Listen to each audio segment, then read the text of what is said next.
set, according to sources, for the event to take off.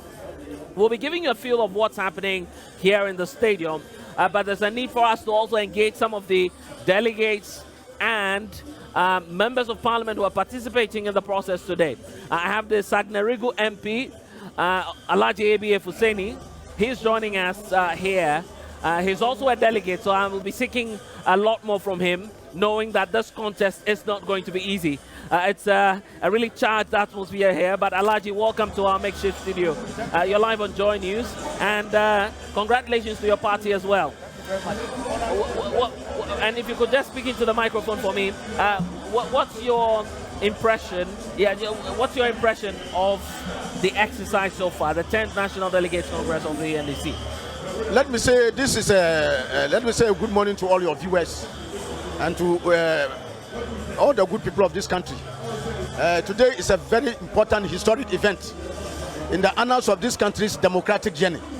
And I want to say without any iota of hesitation that the NDC will today, by the grace of the Almighty Allah, send a signal to this country that it stands in readiness to assume power after the elections of December 7, 2024, to bring back President Mahama to continue the good work there. And I'm telling you this on the certainty that we are going to emerge from this Congress stronger, more unified, more focused, more visionary, and more determined to ensure that we bring smiles back on the faces of the depressed Ghanaians, the long-suffering Ghanaians who are having to contend with excruciating hardship and poverty under the hopelessly uninspiring leadership of Nana Akufo-Addo. And when you say that, many say that's an admission of the fact that all is not well with the NDC as we speak. I can tell you without any other, all is very, very well with the NDC.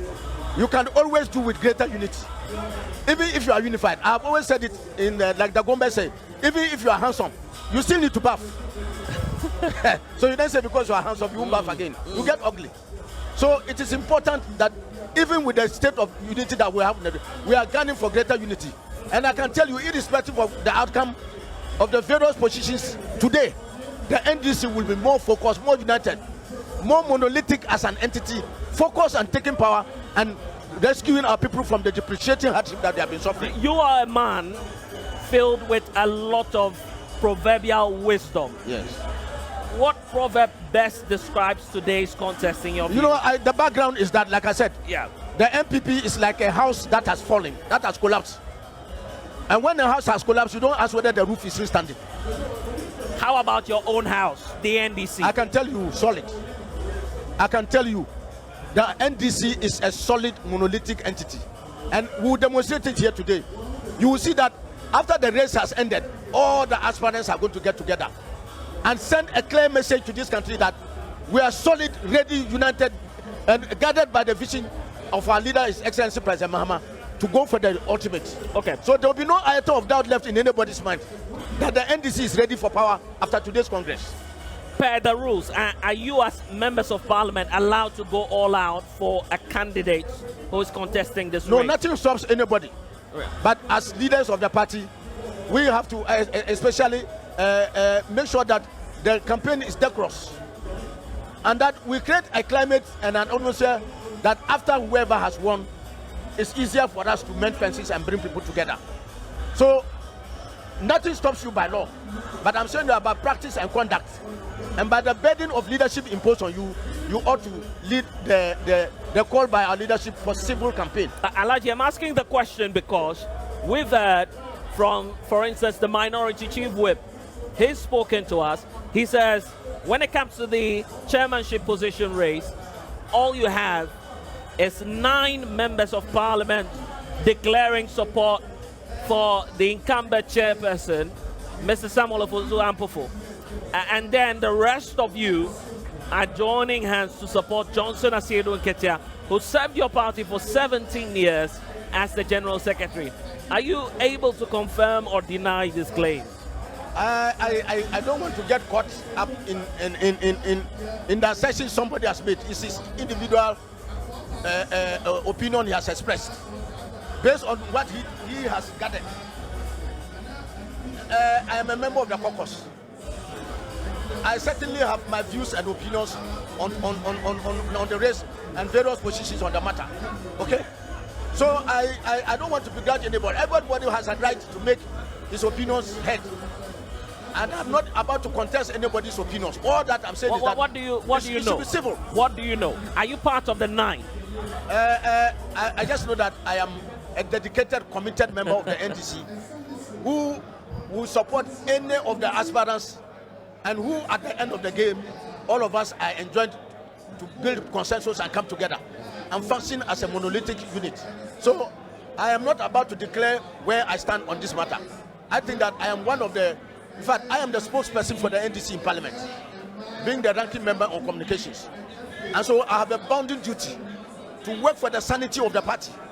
And if where there are the potentials to inflame parties and others, we have the duty. Do you feel, and that's what I'm interested in, do you feel that's what's happening within your political party as we speak? Oh, it's a healthy burst of democracy. Democracy enjoys the freedom of anybody to prefer his opinions and to make a choice according to his own preferences. So that is democracy. But in doing so, we just have to be very civil, decorous, respectful, so that at the end of the day, like I said, it's easier for us to come back and work together as members of the same party with a common vision to oust this hopelessly incompetent and uninspiring MPP government of Nana Akufo-Addo and bring back President Mahama. So, as a leader, I think that I have a duty to ensure that that climate of civility and reconciliatory atmosphere is created, so that we don't have that difficulty. Alaji, there are scores of Ghanaians watching us on JoyNews as we speak. What would you want them to know about the NDC? Look, fortunately for us, Ghanaians have had an opportunity to compare our records. The MPP has been in power for six years now. And God willing, by the end of their tenure in 2024, would have had a solid 8 years for them. And we'll compare their 8 years record with the 8-year record of the NDC. And I'm telling you that there's no iota of doubt. Ghanaians will be completely unanimous. Is this all about the NPP for you? Come again? Is this all about the NPP for you? It's not just about the NPP. It's also about the NDC. What the NDC under his almighty be pleased with him, President Mills, in 2009. What he did up to almost the end of his tenure. And where President Mahama took off up to the end of 2017. My brother, let's take the economy. Look, when President Mahama was exiting office on January 7th, 2017, the MPP inherited a relatively more stable economy. Look, the inflation rate was 15%. The CD to the dollar was 4 CDs to a dollar. Okay? The inflation, debt to GDP, let me just give you the total debt. Right. President Mahama left 120 billion Ghana cedis. Okay? Now come back today. Today, what is the inflationary rate? 50.something%. The highest you can ever remember in any time under the aegis of the Fourth Republic. Okay? Today, the total indebtedness is really over 500 billion Ghana cedis. You are talking about from 120 to over 500 So what's the point, really? So it tells you that the MPP has catastrophically mismanaged the economy. All right. To the point that, my brother, you and I, and the multitude of Ghanaians are the living witnesses to this. So today, even the MPP themselves are unanimous that the finance minister and the economic management team who presided over the mess must all go. Even them. Never in the annals of our country. So how do you fix that into the context of what's happening today? So we are saying that this Congress will elect the leaders who are going to lead us to that victory. The leaders who are going to team up with the flag bearer we elect by his grace, by the grace of the Almighty President Dramani Mahama, to lead us not only to restore some hope, but to change the course of the country, to inject more vim and dynamism into the economy, to begin to do more, what do I call it, import substitution industries. That would stop the over-reliance on imports so that we can save the city. I have been telling you that even under President Mahama, you could see that we started, when you got the pharmaceutical industry, to give them credit to produce. We started the Commander Sugar Factory to cut down on sugar imports. Right. I can give you a litany. At Trouble Gas, we were a net importer of liquefied petroleum gas. Right. Now we are an exporter. So I can give you many examples that the NDC under His Excellency President Mahama initiated for us to get that self-sufficiency and cut down on imports. I'm but grateful. this government has been so bankrupt, so visionless, so clueless and indeed All so right. wicked that you can see what they have imposed on Ghanaians today. Okay then, and Alaji, the day is just starting. I'm sure that we'll reconnect here on the election headquarters to obviously analyze what the outcome of the election will be. I'm grateful that you've been able to join us. Just hold on for us briefly. Let's also bring in your colleague in Parliament. So I want to take the opportunity yes, to thank you all and right. to say that Ghanaians must not lose hope. Hope is on the horizon. The NDC and His Excellency President John Dramani Mahama are coming and they will rescue them from this hopelessly uninspired government. And I'm grateful. The future is bright. Alaji Abia Fusini, thank you for joining us here. And we're still watching and bringing you the very latest that you need to know about the 10th National Delegates Congress of the Opposition National Democratic Congress. For those of you who are watching us on the JoyNews channel, we need to tell you that the program is underway. Started a couple of minutes ago, quite delayed. That's not what we're expecting, but all the same, we'll bring you up to speed on what's happening. Former President John Dramani Mahama, as we indicated, just arrived. We have other delegates here, including the Honorable Rashid Pelpo. It's such a pleasure to see you again. It's been a long while, sir. Thank you, my brother. Welcome. You have been monitoring the process. You've been there when it all started way back in 1992, obviously. So you've been around and you've seen it all. Would you say that the NDC is better placed now and more unified going into the next general elections? Yeah, on and on as we grew, the NDC has become a popular party, has become a mass party. It's now convincing Ghanaians that it is capable of leading Ghana into all kinds of successes because we have the track record for it. And so this Congress is reminding us of that commitment to unite Ghanaians behind progress and to make sure that we achieve the best for the people, especially at this very critical time when everything seems to be going out of gear. So we are here reminding ourselves about, of our duty, our pleasant duty of serving the people of Ghana and ensuring that the best is good for Ghana. I need to bring this up. Some say you had the power to rein in the kind of acrimony. You had the influence and the ear of those going into the contest today to try and at least speak to them about how rancorous the campaign was. Do you feel that that has a potential to disintegrate your party and to crack the party ahead of the election? No, we have a track record of a situation where we contest elections and losers come back to support the party in any way they can. And because of this track record, we are sure that we are heading for a situation where we will select the best candidates. Those who would not win, as usual, will come back to support the winners because we have a committed objective of winning 2024 elections, which is why we are doing all this. And because we have an objective, a common objective, which is also the objectives of Ghanaians, to change the present circumstances and to bring about hope to Ghana.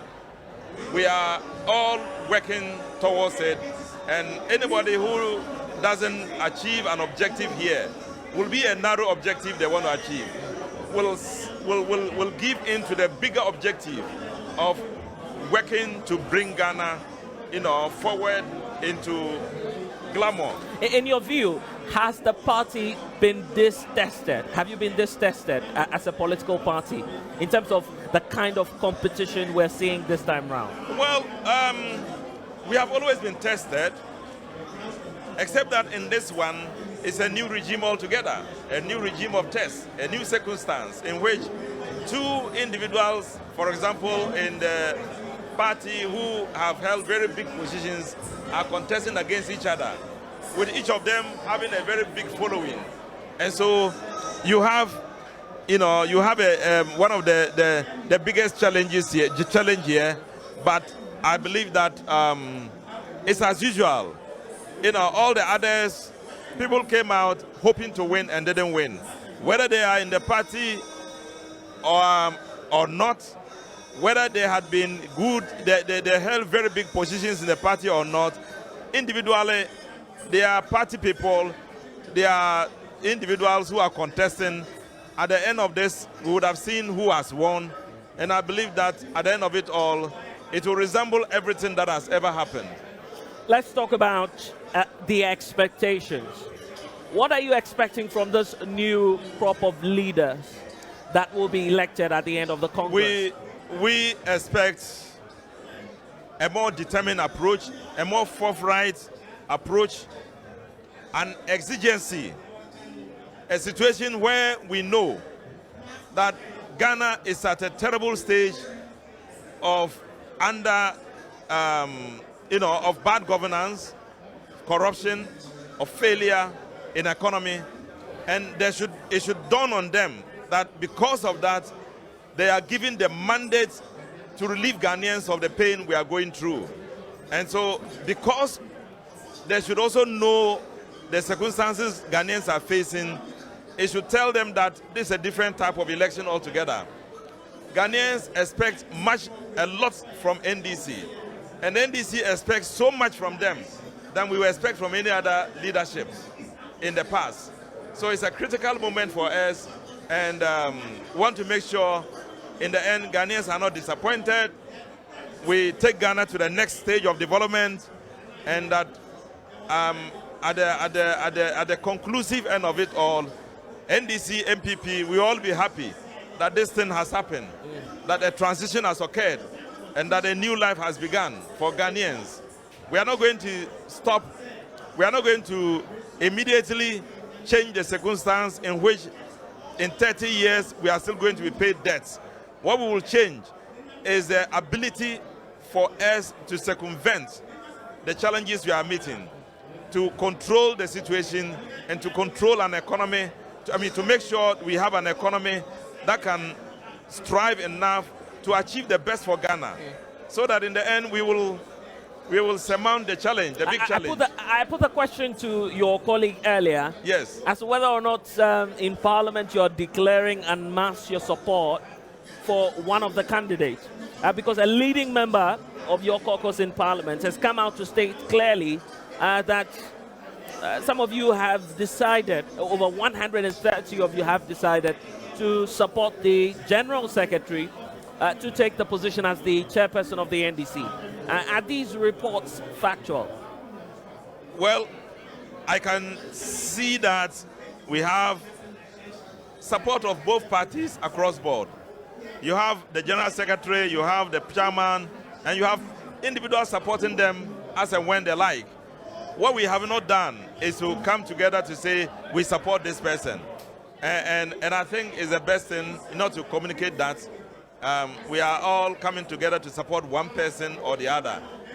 It's important because for a political party of this stature and for members of parliament who have attained high level of respectability, it's important for us to go and vote rather than to demonstrate support from outside. Today's arrangement is not making it possible for us to have your party foot soldiers here in the stadium, which means that a lot more of them will be watching us back at home. What message would you want to leave with our viewers and by extension the grassroots of the NDC who are monitoring the conversation now? Well, what I will say is that your party, the NDC, our party, is a party with the umbrella covering Ghana. It's a party that has brought development to all over the country. We have built schools, we have built hospitals, we have done so much.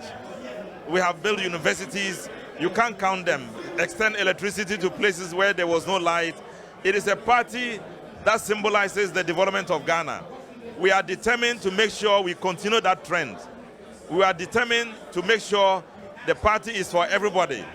We do not have situations where a group of people will hijack the central core of the party as their own. It is a party for all of us. We want to demonstrate it here by selecting the party executives that can work to attain victory for us. We are looking for victory not because of the need, the desire just for victory. Right. It is because of the desire to make Ghana a better Ghana. And we are aimed at it. So you here at home, listening to us here, We are working for you, but we are working for Ghana. Go in your numbers, meet the people you can meet, talk to them, let them know NDC is coming back, and we are coming back determined in whatever effort we can to make change the circumstances of Ghanaians. And I'm grateful that you've been able to spend some time with us. And we hope to see you once more in studio. Right, the Honorable Rashid Koko joining us here. And this is your election headquarters. Don't forget that we're still keeping our eyes on the events unfolding here at the Accra Sports Stadium for you. We're getting every bit of the moment, trying as much as possible to get a sense of what's happening before the contest itself begins. It's going to be a very long night.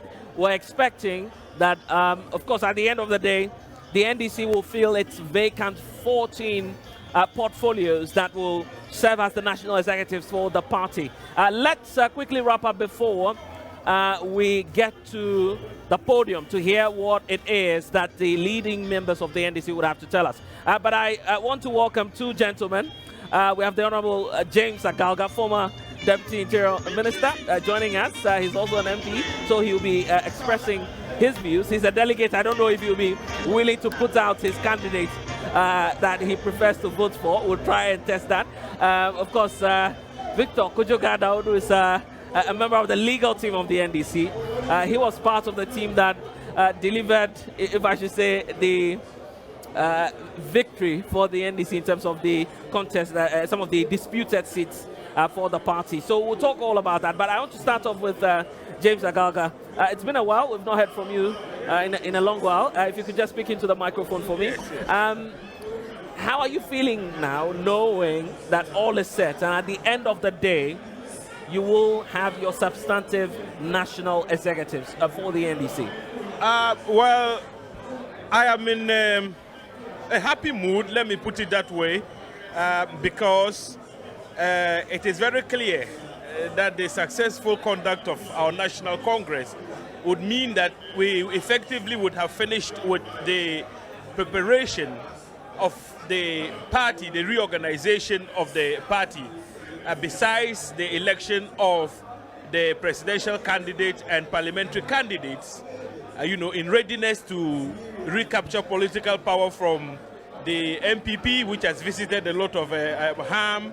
I mean, look at the economic meltdown, look at the difficulties we're all going through as a people. So that gives me a certain, sense of joy that after all, the end is in sight for the incompetence and the mismanagement that the Akufo-Addo-led administration has unleashed on the people of Ghana. So that gives me a lot of happiness.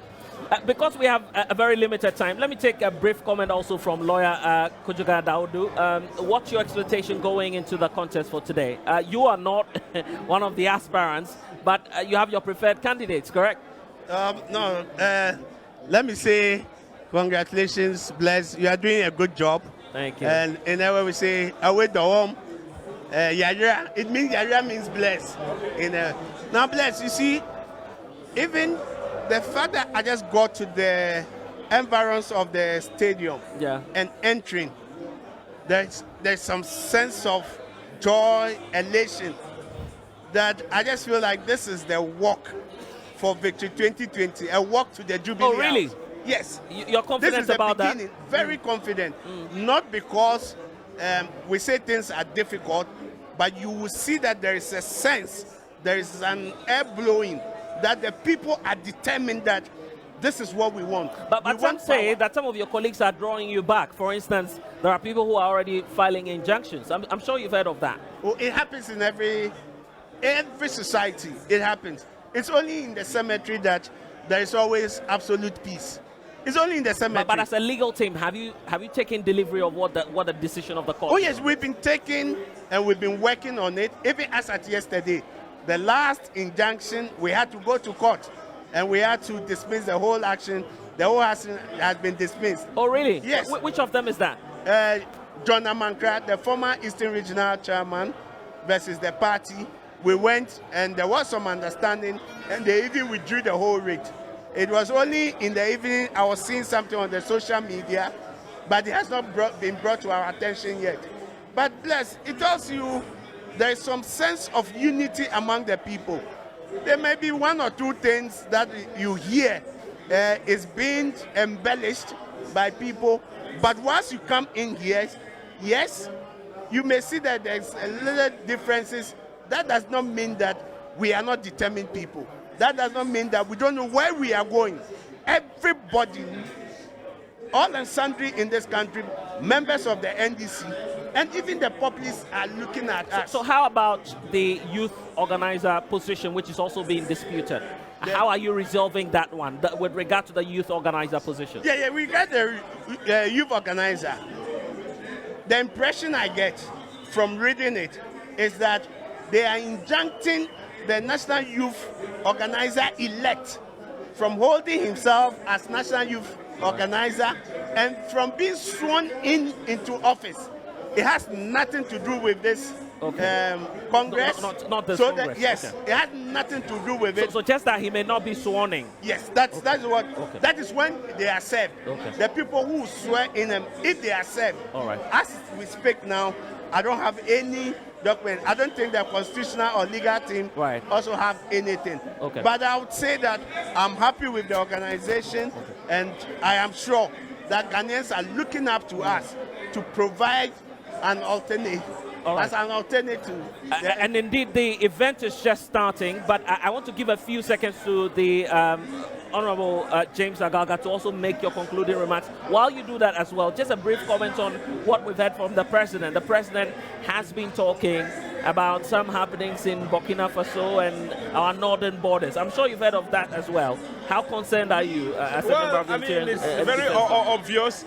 The President was extremely reckless. I mean, when he made those pronouncements in Washington, I suppose, I've seen viral videos of him speaking to the Secretary of State, Antony Blinken of the United States. And I thought that the statements he made were just too reckless and uncalled for. Look, Burkina Faso is our neighbor. They have been grappling with terrorist attacks for some time now. The least Ghana can do is to lend support to the government of Burkina Faso as our northern neighbor.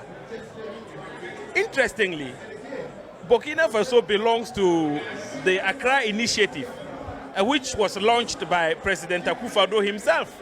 I mean, it is touted as one of his achievements. I mean, so far as security management is concerned.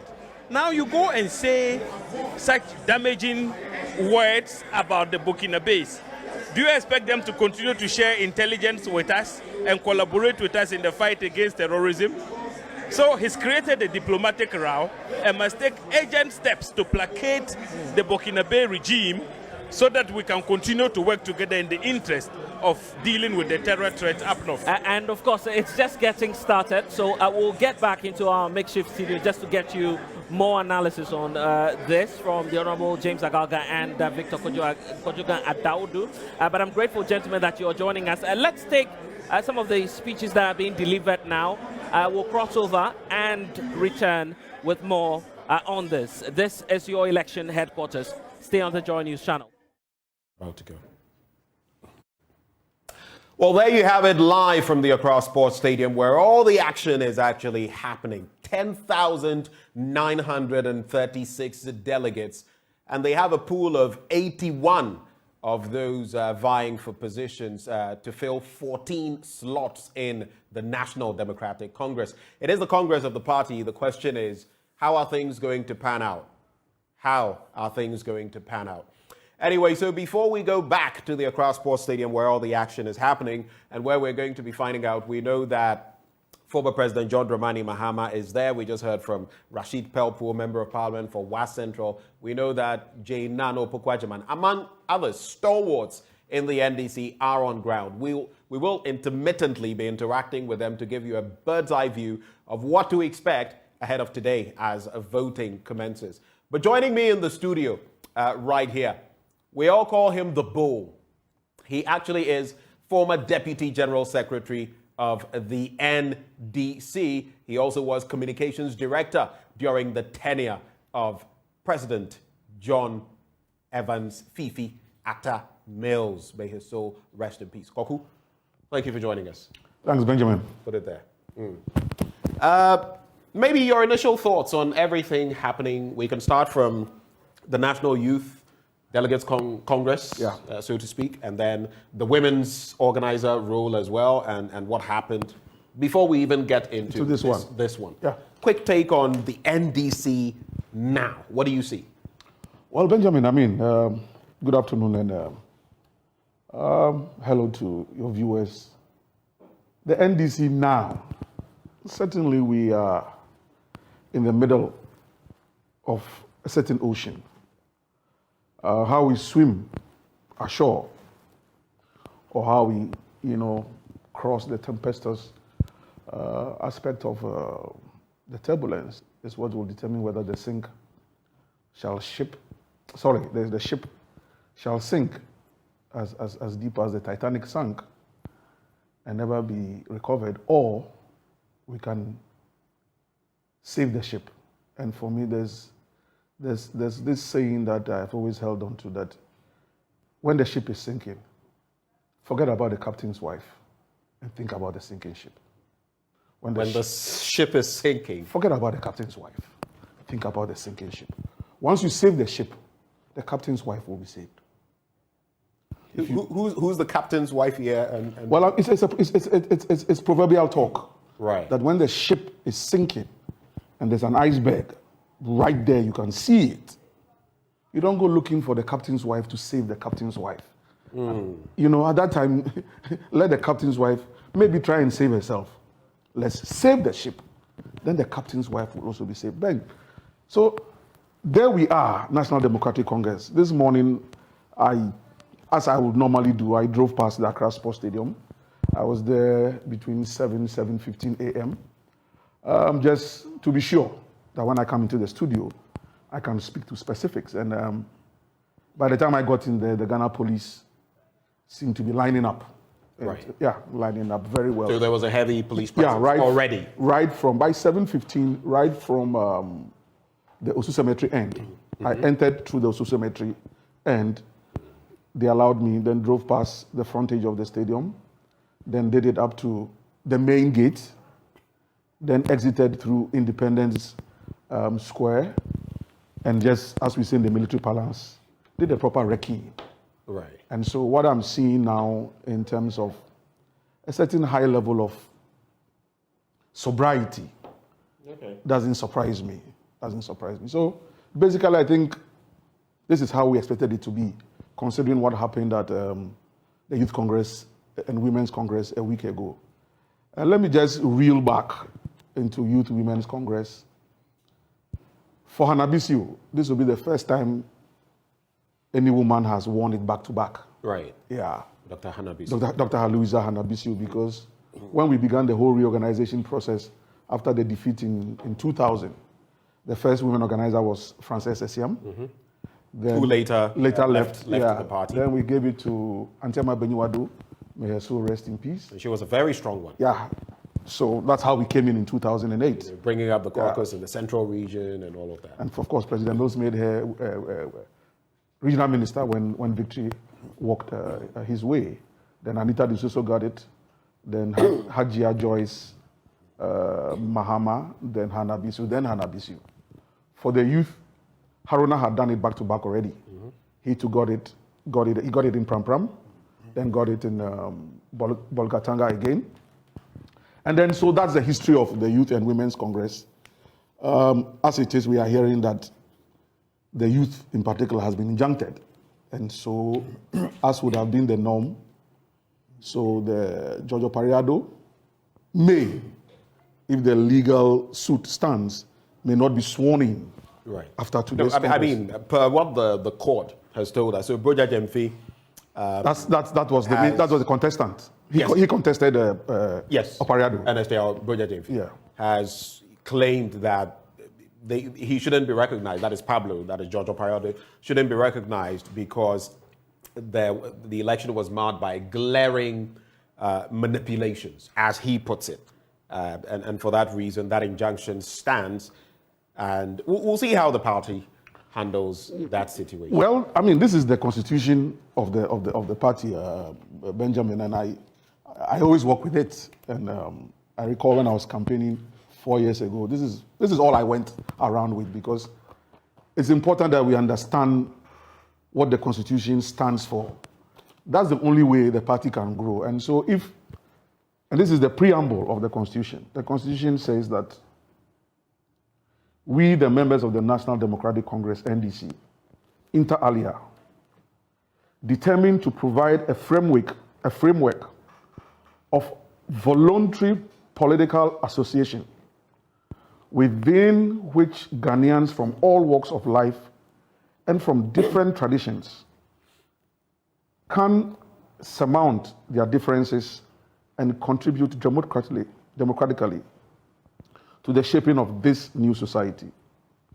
Resolved to uphold the Constitution of the Republic of Ghana, approved by the national referendum held on the 28th of April 1992, Right. and committed to freedom, justice, and accountability. So this is the NDC. This is the preamble.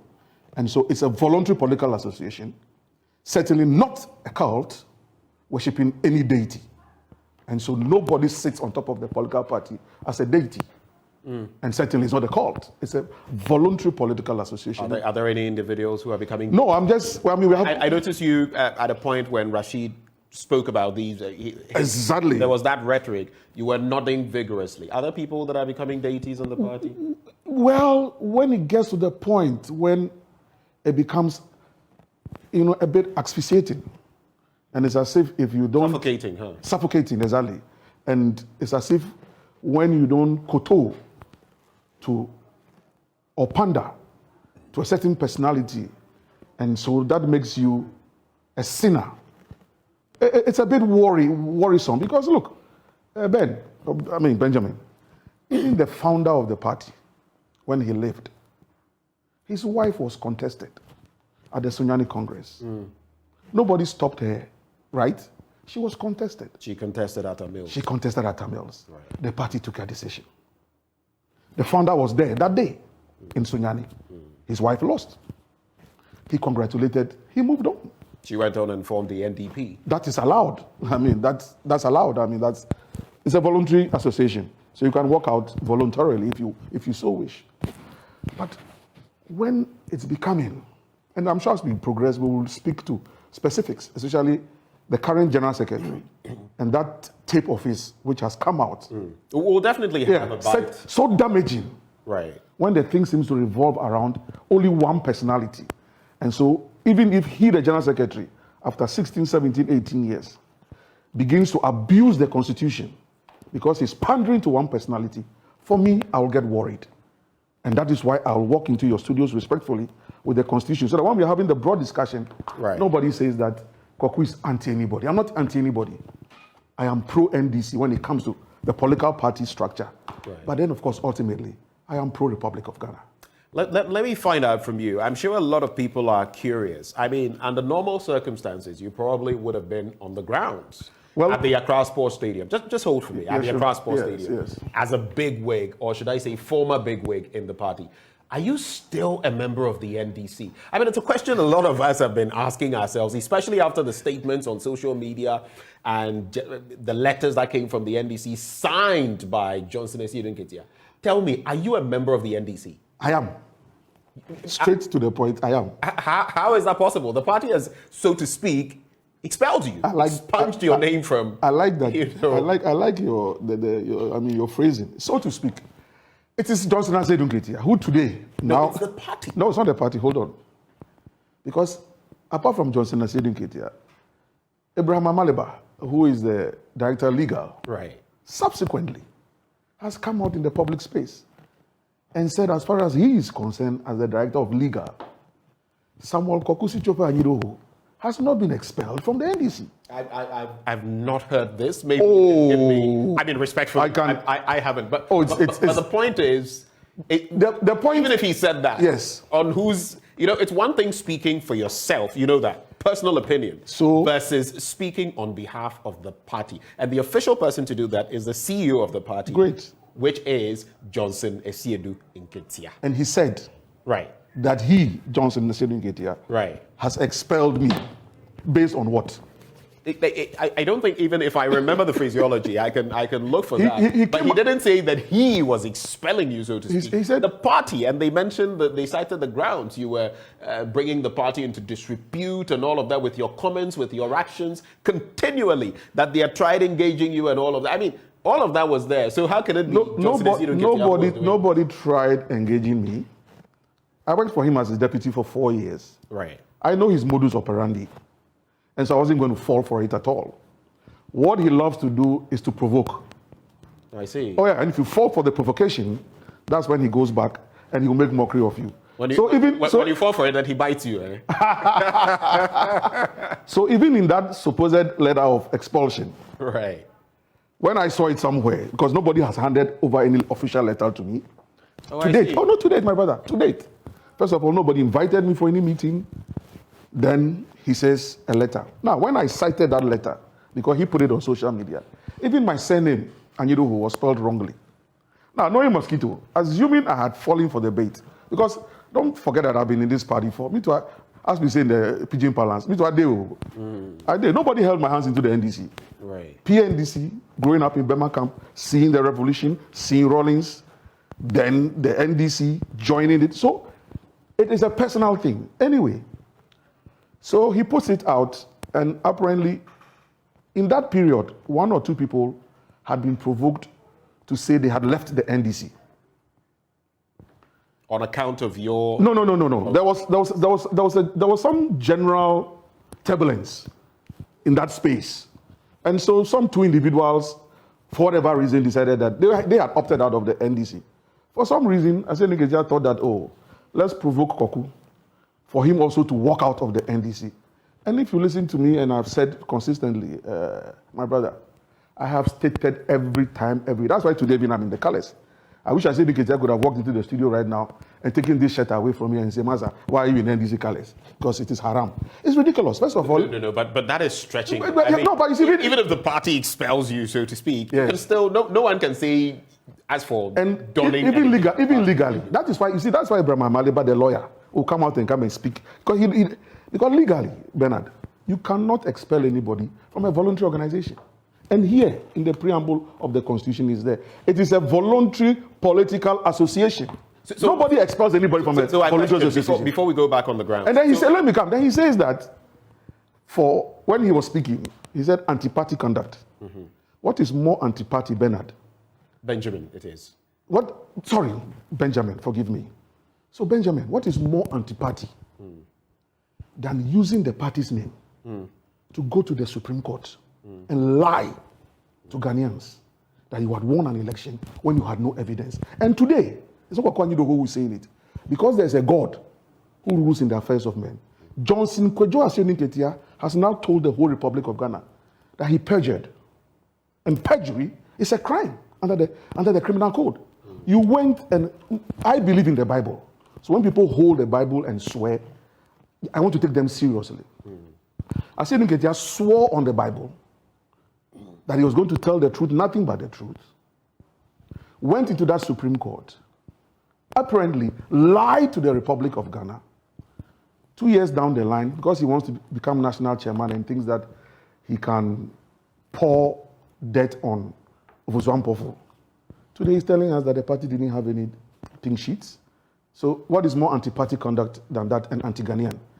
When this constitution says that we must respect the constitution of the Republic of Ghana. But to be fair to him, you know that he puts it into context. He has come to accept that tape, not a leak. He can't, because he can't run away from it. But the point is, he says that the party had depended on Ofosu-Ampofo, citing one of the reasons he's contesting him, to come up with the evidence. And that is how Griffith, the IT director, and all of that come in. And that they had failed. They knew they had some grounds, but Ofosu-Ampofo failed to coordinate that, which is why they were empty-handed, so to speak. Article 26 of the NDC's constitution. This is the General Secretary. 25 talks about the national chairman. And let me just, for education purposes. So the national chairman, among others, at any other time, the national chairman is also the leader of the party, especially as we're in opposition now. So we don't have a flag bearer. Right. So the national chairman is also the chairman and the leader. Right. It started from Obeda Samoa, Dr. Obeda Samoa, Dr. Kwabena J, Mr. Podufi, today Samuel Ofosu-Ampofo. So it's nothing new. Right. So it's part of. Then the general secretary. B. One of his key functions is for the coordination of party organization and campaigns. So the campaign, every campaign, is coordinated by the general secretary. Is he passing the buck? So if a vice chairman, or for that matter, a director of elections, couldn't get you results, whose fault is it? And I have been deputy before. You see, in 2016, Benjamin, he left the headquarters. That's Asedun Ketia. Right.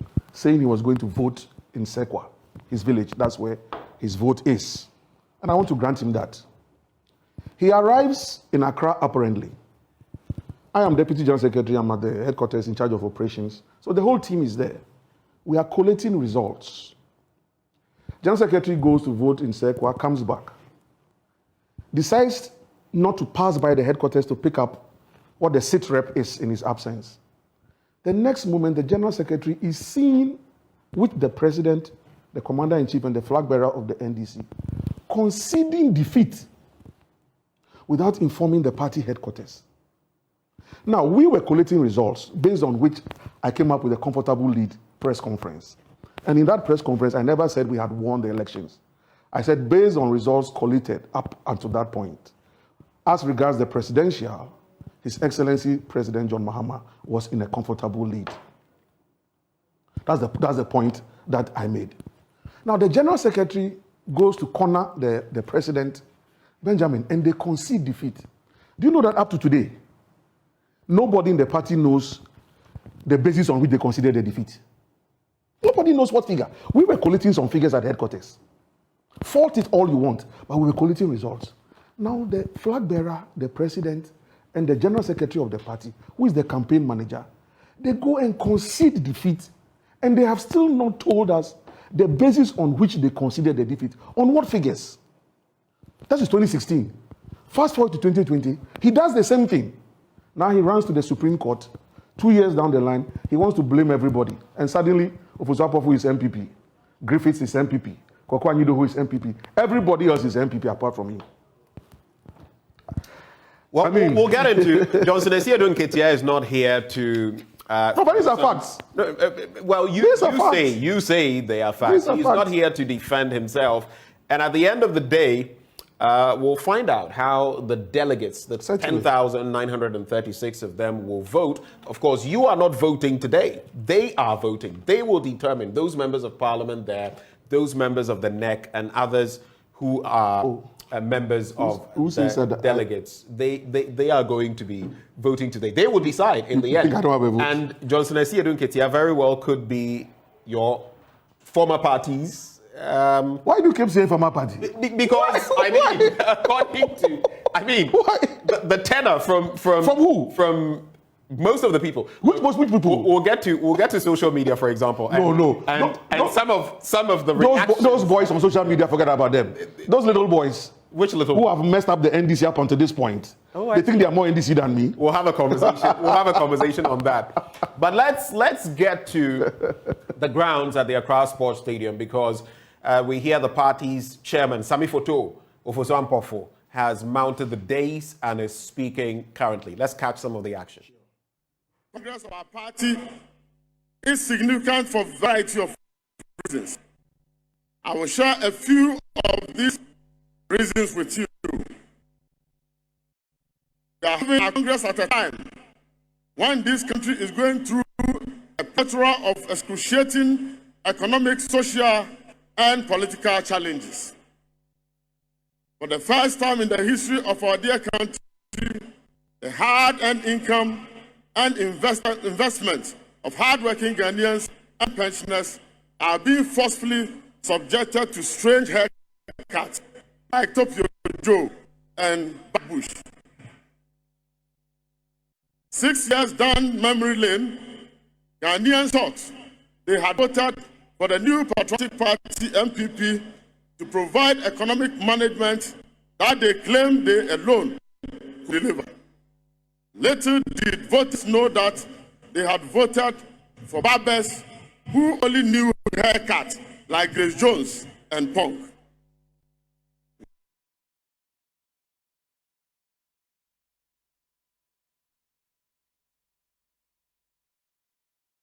Now we see the mess they have put us in. They cannot even barber their own president Akufo-Addo properly, leaving him. Now we see the mess they have plunged us into. They cannot even barber their own president Akufo-Addo properly, leaving him with a sakura head.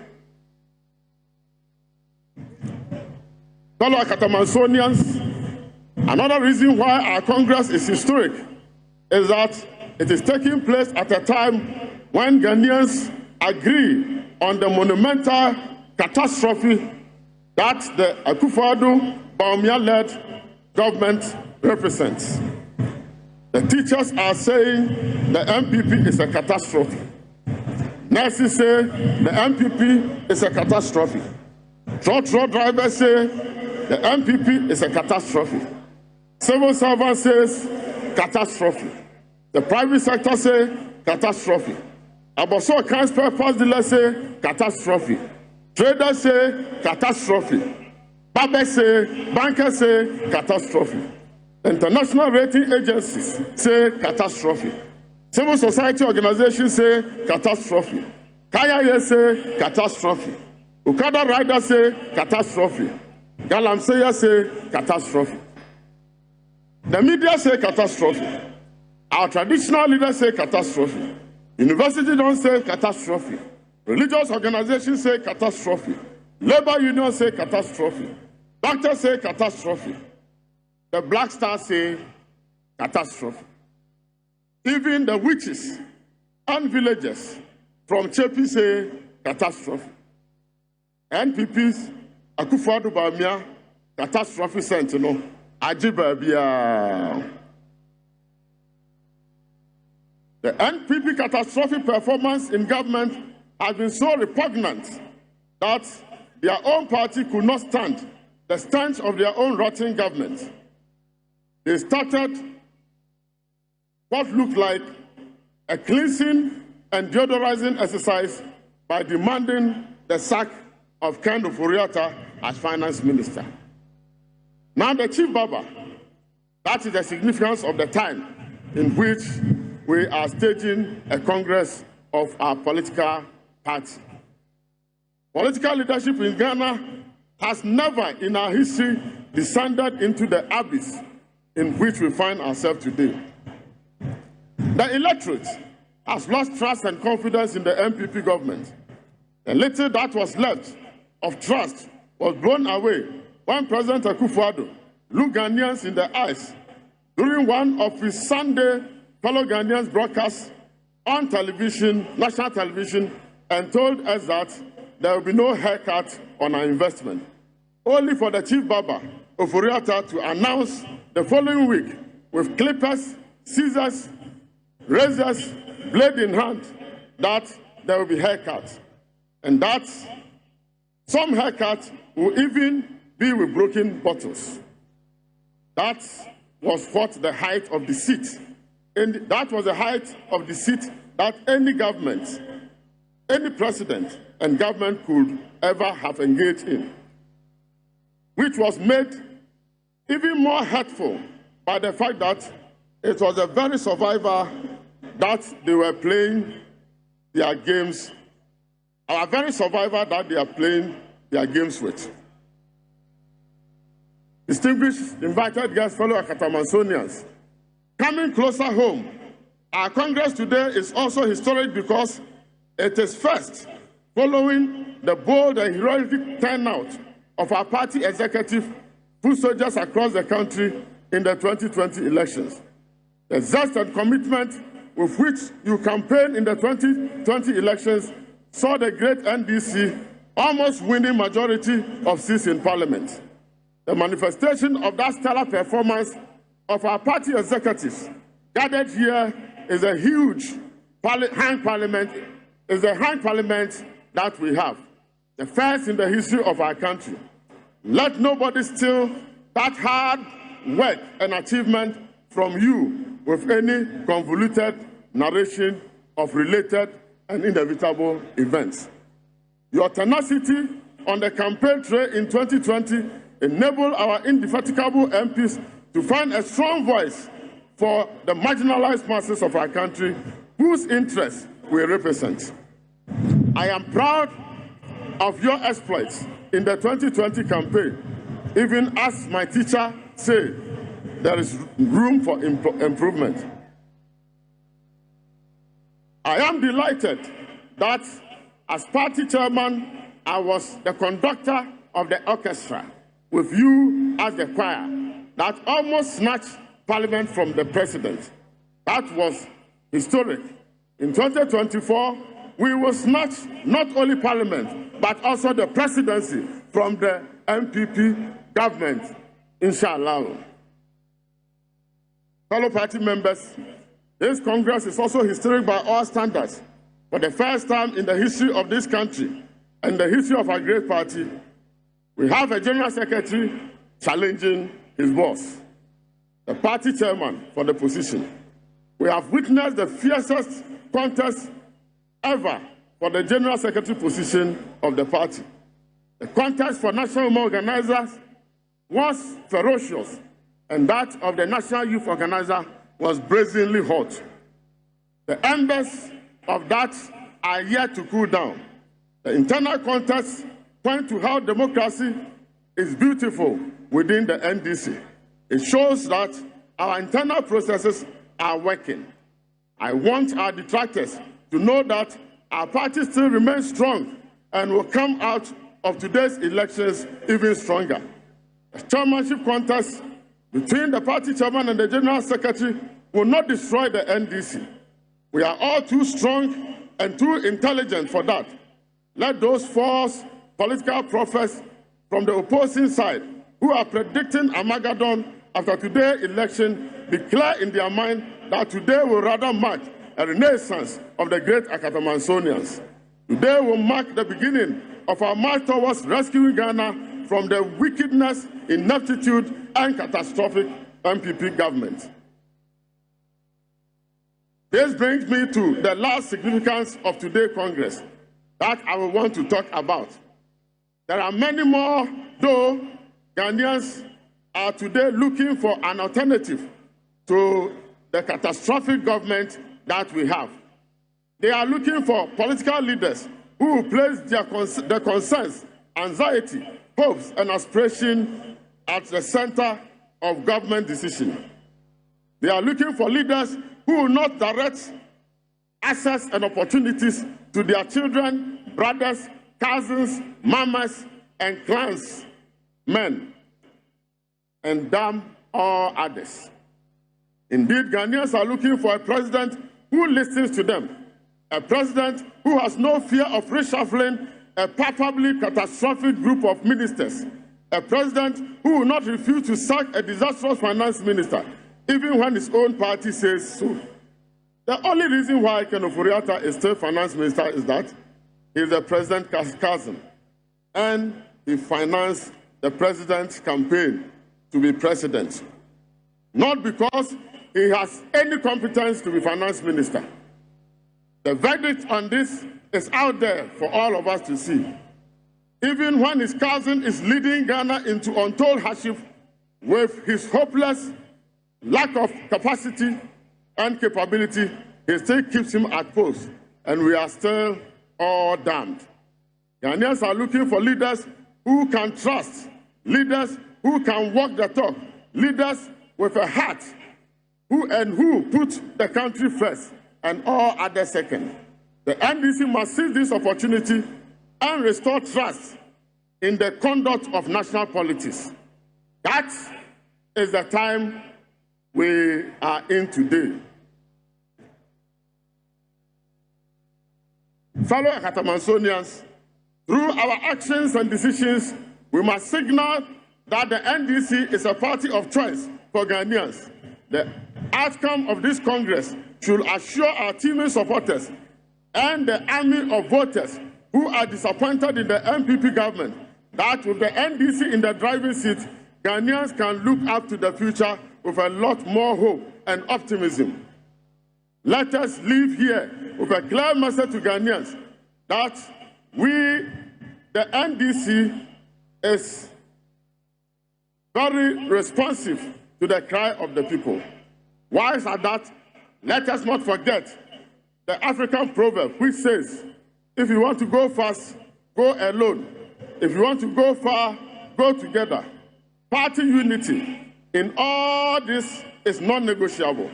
And that bears our team for this Congress, Uniting for Victory 2024.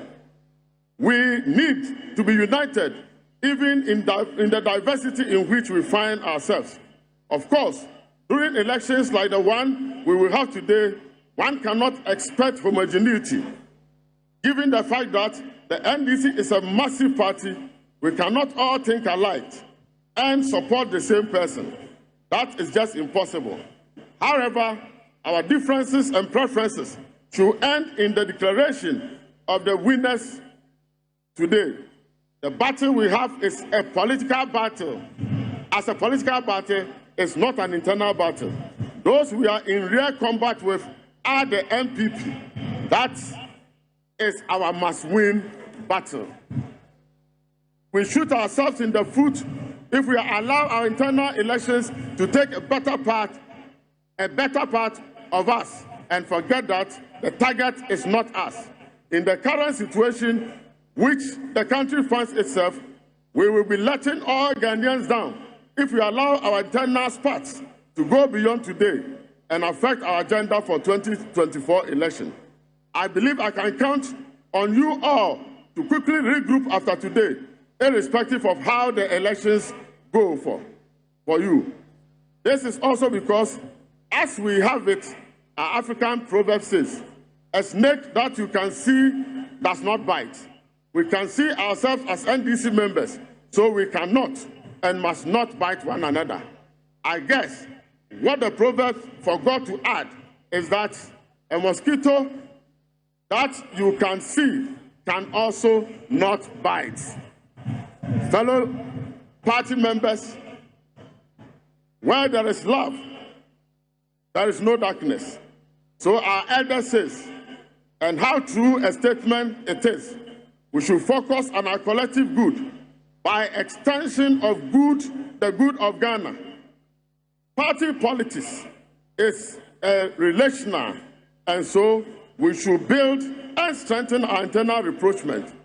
We are made to handle under the great umbrella, for where we will extend succor and solace to Ghanaians everywhere, shielding them from the vagaries of the different types of weather, both current and emerging, and telling every Ghanaian that we are all one, whether you are from Kumasi, Chebi, Keta, or Wale Wale. In conclusion, my task here is a simple one. It is in line with what our forefathers say. If a man does not long a journey, no one says welcome home. He feels like he has no. Fellow delegates, we remain confident that those who are yet to arrive will also arrive safely. Thanks to the Almighty God, all our delegates, I'm told, have arrived safely. May you be blessed at the end of the Congress. May you also be blessed to others. Today is just like any other day. We will never happen again. Do not waste it. Our requests, sometimes tries and struggles, are exactly what a group like. I wish to thank all of you for your contribution in diverse ways in making the NDC a very strong party, and we came to meet it after we took office in 2028. Once again, I have the singular honor and privilege to declare the 10th Congress of the National Democratic Congress being held in the Accra Sports Stadium here duly open. Thank you, and God bless us all.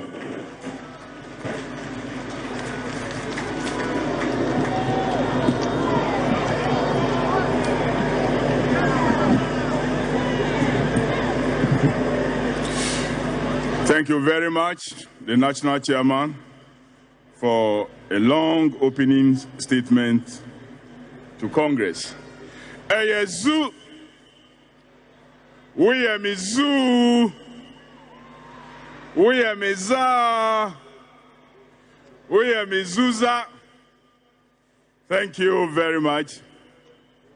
Let me recognize in a very special way these 4 constituencies that made us proud. Yes, that's the general.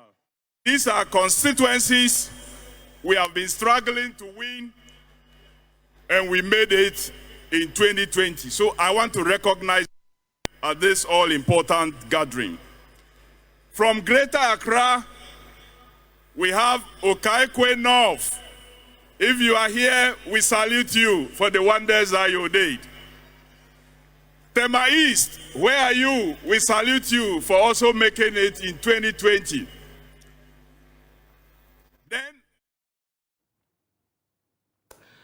So that was the chairman, at least as of this Congress. Only time will tell whether he will be retained, of the NDC, Ofosu Ampofo, delivering his opening remarks to kickstart the event. And a few things he said. The MPP has been catastrophic. That is what he said. He also said, if you want to go fast, you go alone. If you want to go far, you go together. What did he mean? I'm sure as time goes on and as this delegates conference wears on, we'll find more detail on that. But interestingly, he says, a mosquito you see or a mosquito you can see cannot bite you.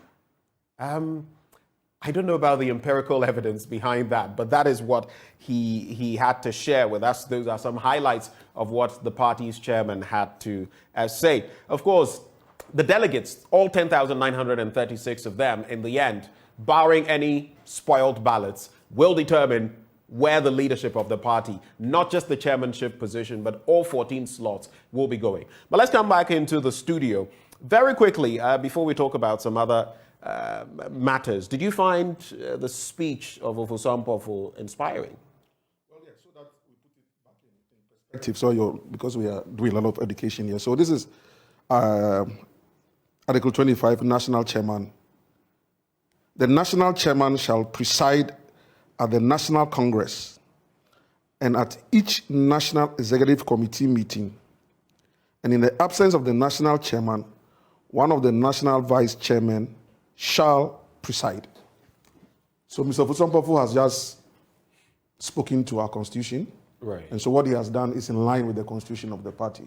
Right. He's the National Chairman, he's the leader, as I said earlier on, because we don't have a flag bearer. And so he has opened Congress. So Congress is duly opened and is in session. Was it inspiring for you as someone well, sitting in the studio and watching? Well, considering the heat, and he himself speaks to the heat of the Youth and Women's Congress that hasn't, cooled down yet. And of course, the kind of punches that have been thrown at him by the General Secretary, calling him all kinds of names. He's a coward. He's a weakling because he pulled out of the Ayawaso West Wagon by-election. And I think he has spoken as a leader. He hasn't said anything he shouldn't say. He's constantly said that once Congress is over, he believes that the party will be able to come under the umbrella again. So, if you ask me, he's spoken well. I mean, he hasn't said anything he shouldn't say. He hasn't called anybody names. Of course, it's a political party Congress, so you can expect that a lot of the jabs will go in the direction of the ruling MPP government. If they also having Congress, they will do the same thing to the NDC. So that's the politics of it. But as chairman leader, I think that he has spoken, he has opened Congress. Let's see how it goes. But I think that there was a subtle jab for, at least from where we sit, for General Mosquito when he says, a mosquito you can see cannot bite you. I mean, these are delicate times because if you later on, much later, I'll bring in the case of John Wedu, for example, from the MPP, and what happened to him and how that political blowout, the tenor of how Ofosu Ampofo is going now, of course, the jabs will come. I'm sure when the General Secretary also has his opportunity, he will do same. We saw him walk in and we saw people do this, those following him and all of that. But do you feel it bodes well for the contest we're about to have? And especially as party chairman, to be throwing such jabs, given the opportunity to open such an event? Well, he has said prior to this Congress that being chairman of the National Democratic Congress is not about going to war. And it's true, it's not about war. The politics of today shouldn't be about war. If it should be war, it should be war of words and not inciting the youth into the streets to go and kill themselves, as happened in Techiman, only for them to be in the cemetery now and realize that whoever led them or misled them into the streets is now admitting that he didn't have figures. And if I have to add on to what Ofosu Ampofo has said, it says the mosquito you see in the open cannot bite. For me, I would say the mosquito has a short lifespan. It's an insect with a short lifespan. And at some point in time, the mosquito's lifespan shall come to an end. Let me just do this before we proceed, because the conversation definitely is about the Congress proper. Yes. But I'd just like to find out from you, each time you speak, there seems to be some venom with what you just said. I mean, a mosquito has a short lifespan. Yes. All of that. Do you feel pained? Do you feel pained? Oh, no, hold on. Hold your breath, Koku.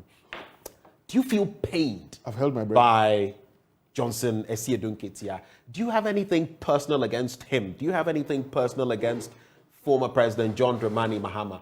I've seen, like I said, your social media posts over a long time, years actually. I've been following what you write, and I'll bring up some of them.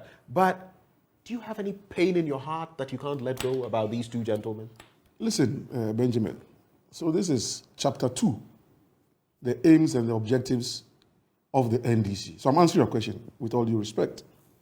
The aims and objectives of the party are A, promote participatory democracy and responsible government in Ghana. Attain political power through democratic and constitutional means to create conditions conducive to ensure national development. Secure the right of each member of society to participate in decision-making in an open and democratic manner, but defer to the majority interest without the sacrifice of minority rights.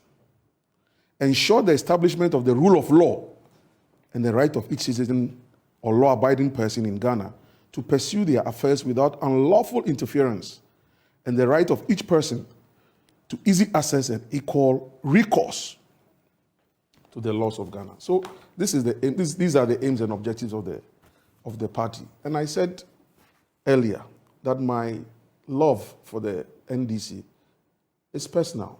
PNDC Rawlings, growing up in Bema Camp, May 15, 79, June 4th, 79, 31st December, 81. Benjamin, I didn't read those stories in any book. Nobody told me those stories. I lived through those events, for which reason I got attached to the revolution. Of course, if you go back to my political days on campus, then we fought for the restoration of democracy. Fast forward, there's NDC. So it's about me and what I hold dear. And besides, Benjamin, why do people suddenly think that when it comes to Kokwanyidoho, the first law of nature must not apply? That the first law of nature is self-preservation. And that Koko has no right to preserve himself. Everybody else has a right to preserve himself. But as for Koko, he has no right to preserve himself. So to the extent that he's fighting to preserve himself, he loses his 8-year-old daughter. And people close to John Mahama, President John Mahama, say that Koko murdered his daughter for ritual purposes because he hates John Mahama. And he goes to shrines in Benin, Togo, India, to go and perform rituals because he hates John Mahama. But I thought you said that there are some people on social media that say things. You've asked me a question. So you've asked me a question, if you permit me. So if I decide to go to court, as we are in court, to seek redress, where does bitterness come into this? That I must be called a murderer, that I murdered my daughter, and it's okay, because it's politics. And who says that politics is about immorality? Some of us believe in the politics of morality. This whole business of going to Supreme Court without figures. Why, 2004, same scenario. candidate meals. The late Jacob Ejebilamte went and announced results at the Castle Gardens. When we thought President Mills should lead us into the streets, what did he say? I will not become president on the drop of blood of any human being. If you go into the streets, you will die. So he's dead, he's gone. Asumdwe Park is left horrible. Kwaku Ajideho begs and is done. And so he's bitter. So getting a state monument built is bitterness, huh? Okay, so let's not get into a number of too many surrounding issues. But the question I'll put to you is, the former president, all of these utterances you say, they did not come from his mouth, did they?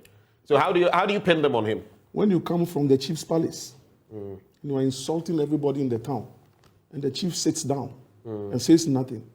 Why won't the townsfolk say that?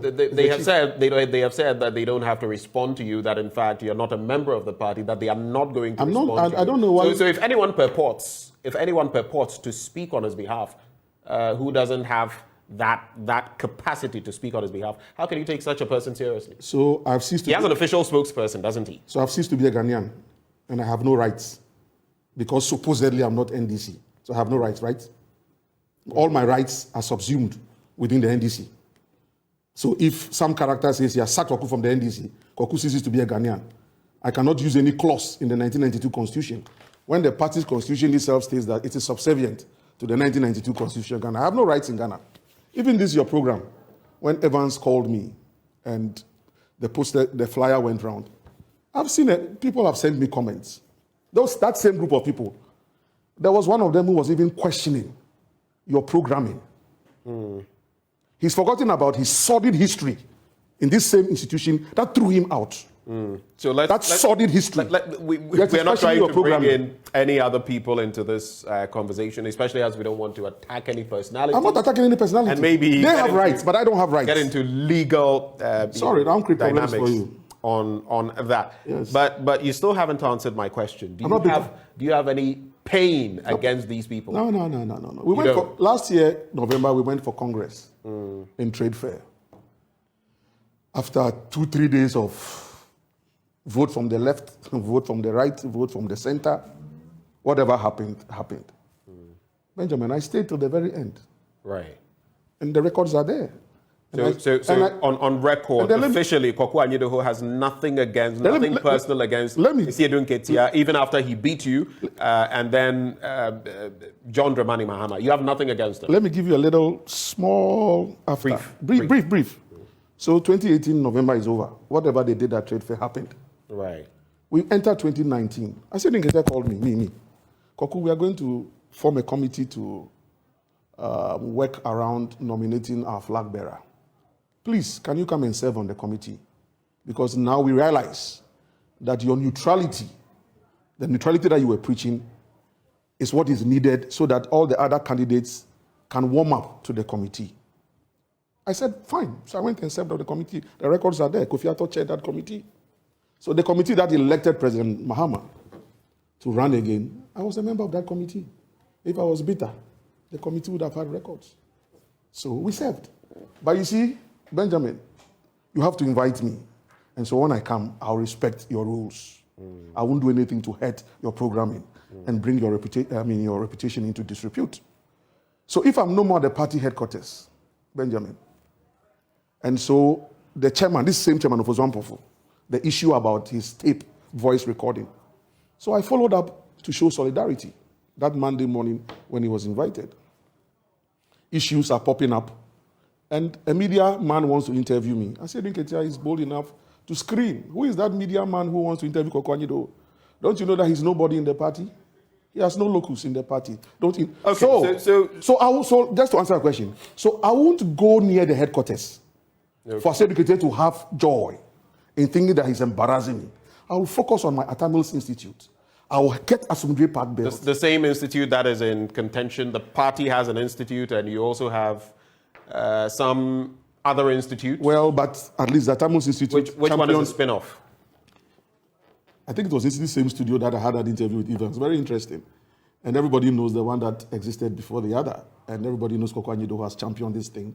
We've gotten a Tamils Assembly Park bill. Okay, so I think the bottom line is, the interesting bit is that you say there's no bad blood between you and General Mosquito, no bad blood between you and former President. Except that what is right and what is wrong is wrong. All right. You've had quite some interesting takes on General Mosquito. Let me find out about Ofosu Ampofo, who also is actually in contention. In fact, he's the incumbent when it comes to the chairmanship position. Some say he has not lived up to expectation. There are many accusations that have been leveled against him by different members, rank and file of the party. I would want us to go to the Accra Sports Stadium, catch some snippets of what is happening there, and when we return, we'll get into Ofosu Ampofo. Joshua Akamba, together with Seth Tekpe, are having some interactions. Let's get to the stadium and catch those. But you've just given me a sense of where the conversation needs to move next. Joshua Akamba has just introduced the former finance minister to us, Mr. Seth Tekpe, who's joining us here in our makeshift studio. We're at the Accra Sports Stadium. Mr. Seth Tekpe, welcome to the program. You have been here for quite some time now. How are you feeling? I mean, having to see the reorganization process of your party take shape. Delegates are here waiting in their numbers to be part of the election process. I'm sure you are a delegate as well, and you have your preferred candidates. Are you willing to stick out your neck for any of them? When it comes, anyway, good afternoon to your viewers, listeners, and well wishers, everywhere. When it comes to the voting, we go a long way with the party, and many are friends, close friends, and whatever. And I tell you, the decision is not easy in all cases, so I just prefer to hold everything to my chest. The important thing for me is what follows after, the elections. And I said earlier in the morning that for me, when you have, experienced people competing in almost all the positions, and then you also have, younger people who are proving themselves to the party, ultimately it will be a win for the party because whether the chief falls to the right or to the left, you have an experienced person. And I'm sure that, just as Joshua said, we have a lot of mature people, and they will rally, irrespective of, who wins. Remember that this is not the first, most competitive elections the NDC has gone through, including flag bearership. Right. And so I think we'll weather the storm.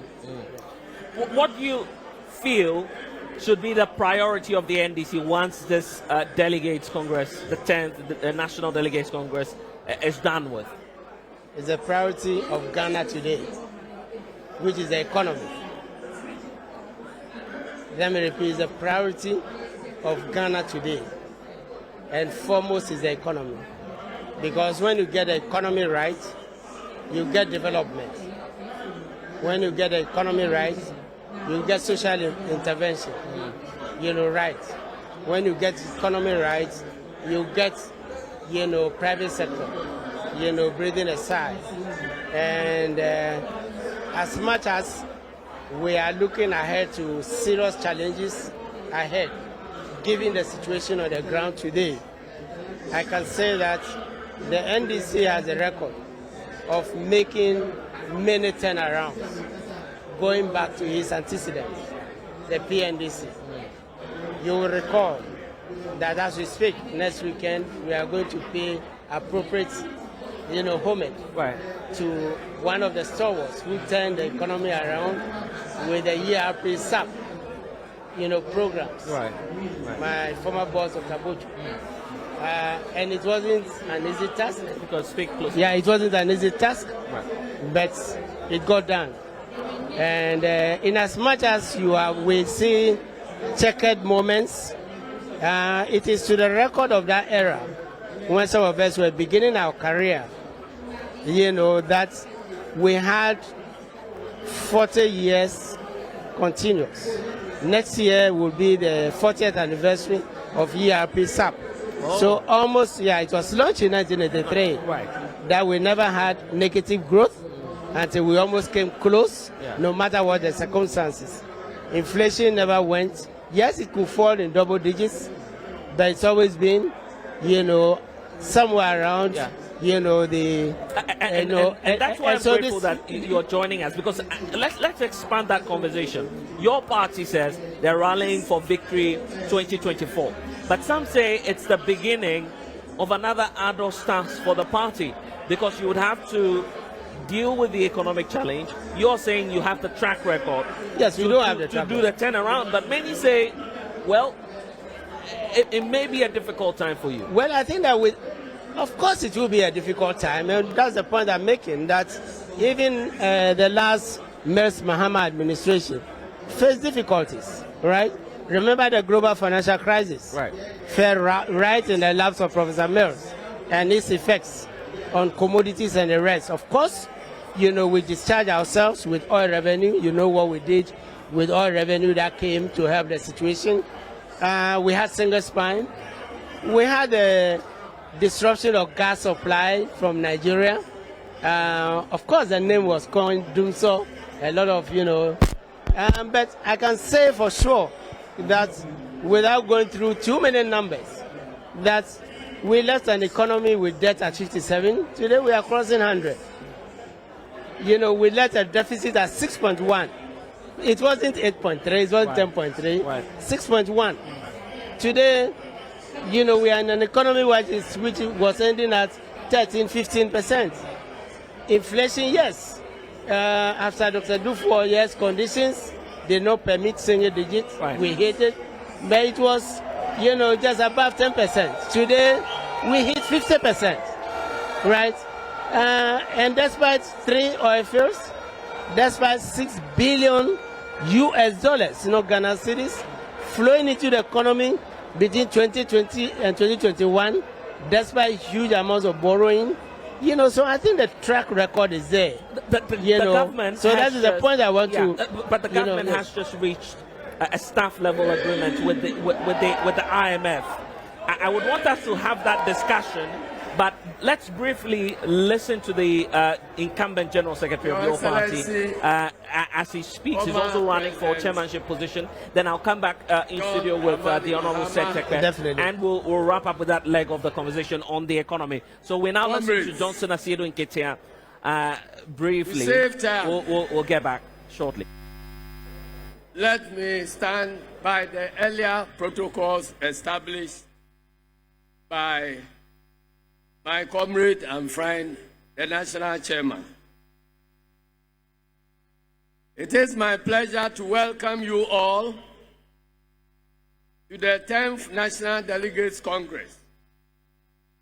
I wish to use this occasion to congratulate you all for your victory in the just ended constituency, regional, and national youth and women conferences.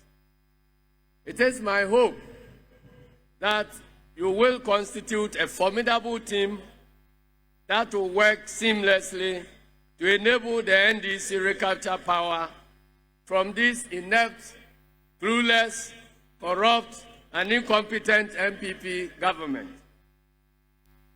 As you are aware, of the current national executives of our party will end in a jiffy, as our 4-year term mandate is exhausted. Since the last Congress, however, many notable comrades of the party, among others, have passed on. Key among them is the founding father of this party, His Excellency, former President, Flight Lieutenant Jerry John Rawlings. Other departed party faithfuls include Comrade Ama Benyuado, Captain Kojo Chikata, Dr. Nyama Donko, Jifa Ativo, Professor Kwasi Boche, and many others, which time will not permit me to mention individually. At the appropriate time, when the former president mounts the podium, he would entreat of you to observe some silence in commemoration of these gallant warriors.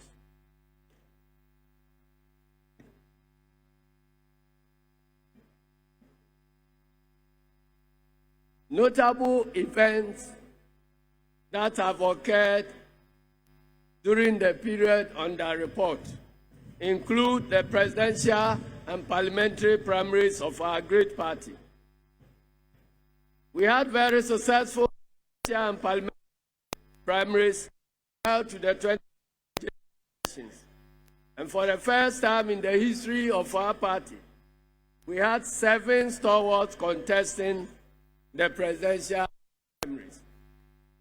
The good news, the party was robust and put measures to ensure that the tensions normally characterize presidential primaries, especially one with this large number of aspirants and their supporters, were reduced to the barest minimum.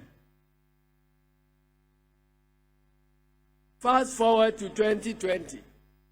We had a general election that was historic by all. Firstly, the 2 major political parties, NDC and PPP, split the seats in Parliament down with 137 seats each, giving the its first hung Parliament. Secondly, and against all odds, the NDC annexed the Speakership of Parliament, a feat very rare in contemporary African politics. Thirdly, Ghana experienced the most bizarre elections since the inception of the Fourth Republic in 1993. In the 2020 general elections, the NDC faced a blatantly partisan umpire, the Electoral Commission. As it wasn't enough, we had a judiciary that through common sense, facts and logic and caution to the wind, and consequently denied the people of Ghana the opportunity to hold the chairperson of the Electoral Commission to account for her stewardship as the sole returning officer of the presidential elections. Fourthly, and not the least of all, Ghana witnessed the most violent elections, reminiscent of other violent elections in countries like Kenya, Egypt, Sudan, and elsewhere. Several lives were lost, with many more also maimed. But for the grace of God, the situation in the immediate aftermath of the 2020 elections could have degenerated into civil strife and dissension.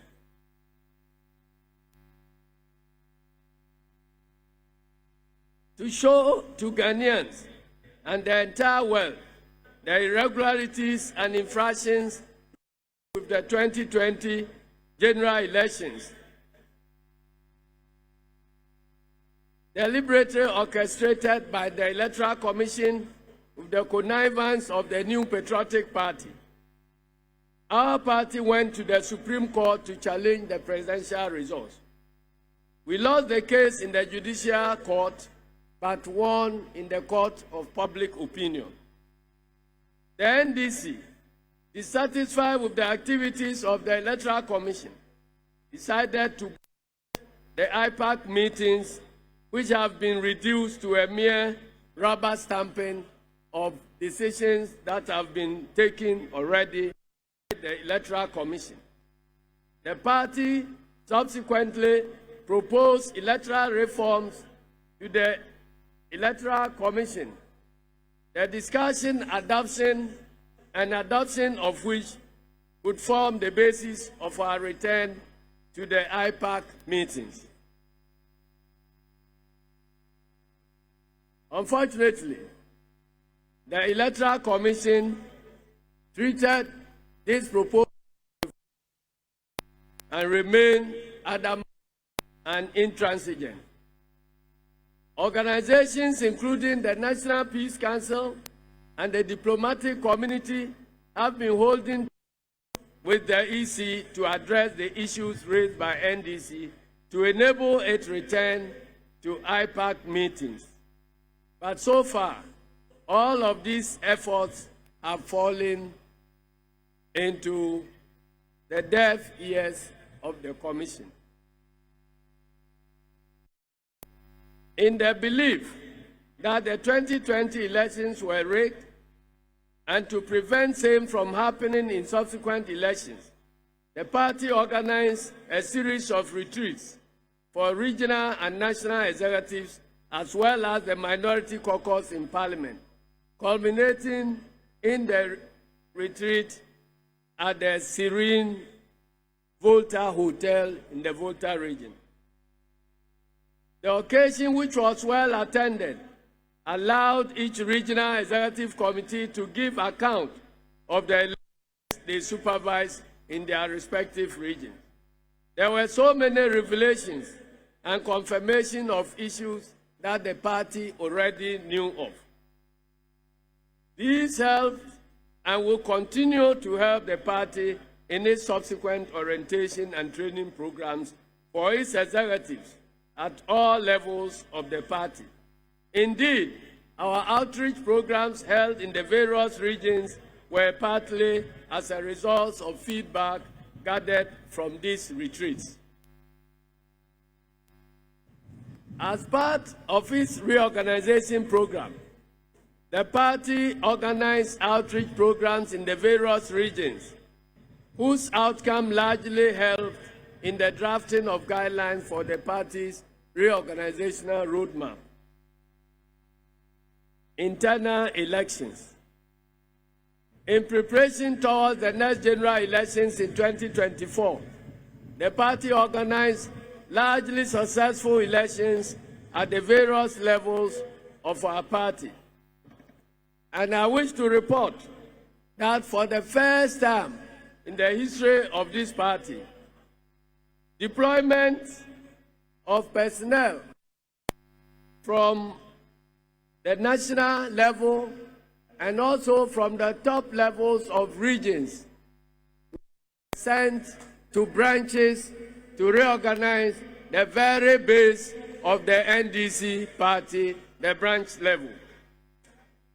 Again, since this party has considered Ashanti and Eastern region as the difficult areas of the party in terms of our elections, we gave special attention to this reorganization in the two regions.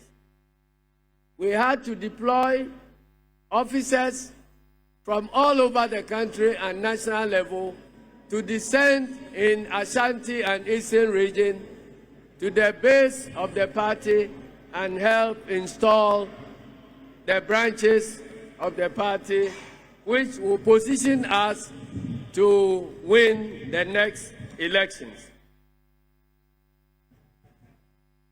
Mr. Chairman, comrades, ladies and gentlemen, let me use this opportunity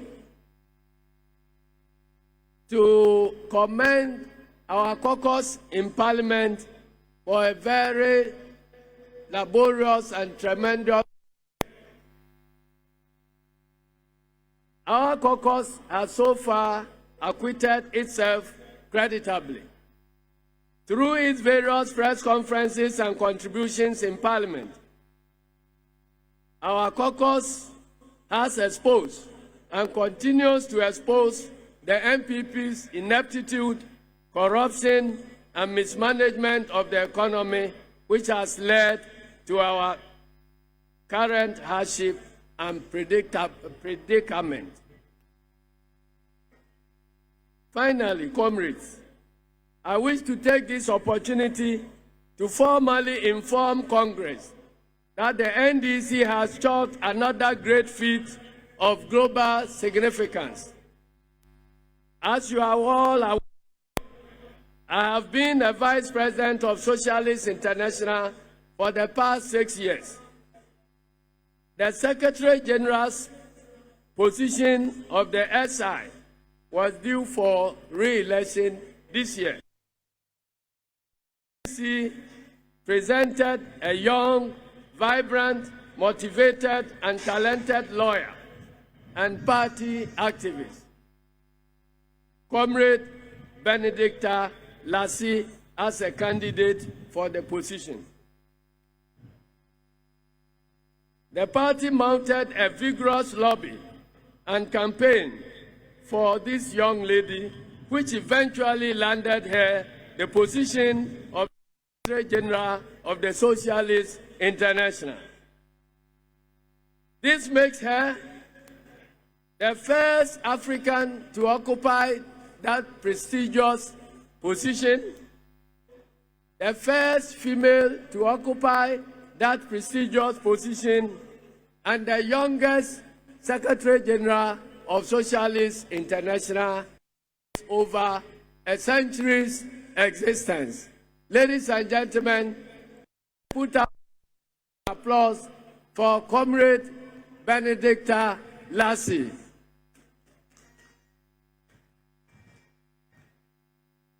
In sum, the NDC has made a lot of progress over the last 4 years, and I am optimistic that we are poised to win the 2024 general elections. But we cannot win the 2024 general elections with a divided front. I would therefore plead with all party members, especially aspirants and their supporters, to make a conscious effort to shun all activities and conducts that have a potential to break our front, and to embrace the ingredients of peace, unity, solidarity, and stability. I thank you all for your attention, and may God bless our homeland, Ghana. Long live the National Democratic Congress, and long live Mother Ghana. Hey! Hey! Hey! Thank you very much. Finally, let me say a word of farewell to you as I step down today as your General Secretary, having served in that position for the past 17 years. I want to thank you for your cooperation, and I want to thank everybody. Those who have offended, may the Lord touch your heart to forgive me. The credit I have made so far is shared and attributed to the foot soldiers of this country and this party. I thank you all. May God bless you all. Thank you. 17 years of...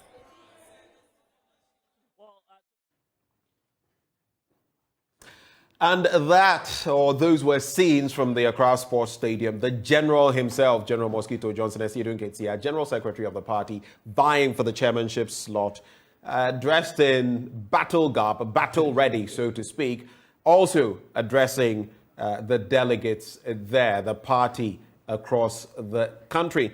And some interesting remarks he had. He said that the party had performed creditably, making itself a viable party to take over the reins of office in 2024. He spoke about the ineptitude of the NPP in administering the affairs of the country. And to cap it all off, as a leader would, he said that if he had offended anybody, the party should heal wounds. So this is what we're going to do as we come into the studio with Koku Anyidoho. Because I did this after Ofosu Ampofo, the party chairman, spoke, I'm going to do this with you briefly, Koku. on the speech delivered by Esi Ketia. Then we'll talk about Ofosu Ampofu briefly, that, those two giants for the chairmanship slot. And then we'll also take a look at some of the other contenders, the positions available. Quick thoughts on the delivery, the speech by Esi Ketia. Very quick thoughts. Well, I mean, he has to speak as General Secretary, so he's spoken. Obviously, he sounds quite measured. Yeah, unlike on the campaign trail and all the things that he said. And it's instructive. I've been around for a while, and I've never heard him apologize at any Congress. But so we just heard him sound very reconciliatory. Well, he says he's stepping, well, not that he says, actually, he is stepping down as General Secretary after 17, 18 years. So he says he apologizes. Well, I'm sure those who are offended have heard. But, so he's spoken. But I, having worked as his deputy, I also know that one of the key things that a General Secretary does at Congresses is to speak to party finances. I mean, we just recently had some launch of everybody, Yibima, 10 cities to launch the Congress, or whatever it is. But I didn't hear anything to do with finances. It's not too soon to expect him to be saying anything about that. It's part of, this is a drive that just started. It's part of you are a CEO and you are at Congress. Congress is the highest decision-making body. After Congress comes neck comes FEC. And so at a major Congress like this, one would expect that you speak to But today is about the Congress. It's about the new leadership of the party. It's about the direction the party will adopt going into election. This is why this is part one. Part one takes care of all these things and all this administrative stuff before you now go into voting. So they are in two bits, and in this part, that's what. But anyway, won't say much. But all I'm saying is that I'm doing an analysis from a point of knowledge. But otherwise, well, it was spoken. For example, who spoke, he spoke. Of course, he also talks to the issue of the need for party unity post-Congress, and which is also okay and good. So let's see how post-Congress shall be when it's all over. And we'll come to that. Because we have to go back to the studio there, Blessed Suga interacting with Seth Tekbe. After that, we'll have a piece of Ofosu Ampofu and move the conversation forward. Blessed takes it over from here, speaking to Seth Tekbe. After his successful introduction to the IMF, only to be called back, by Professor Mills, to work with whom I had worked. Again. So yes, I have fond memories, of both His Excellency Rollins, Dr. Butcher directly, and some of the people who were mentioned. I've known all of them firsthand. I work with Honorable Nuama as Eastern Regional, Minister and the Commerce. So yeah.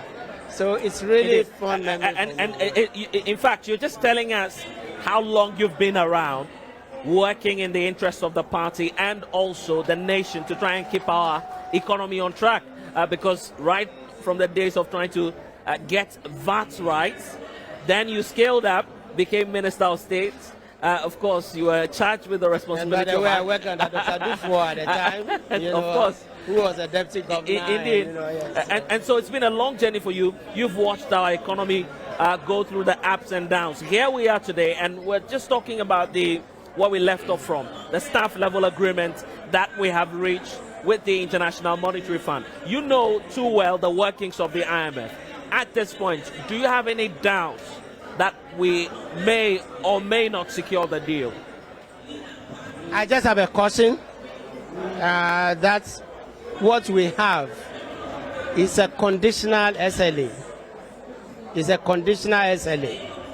Because if you read the text carefully, the fund was very careful in stating 2 paragraphs, out of which I pick.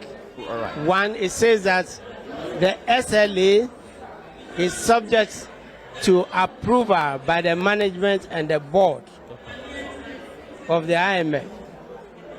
And that itself is conditioned on we reaching a debt restructuring agreement.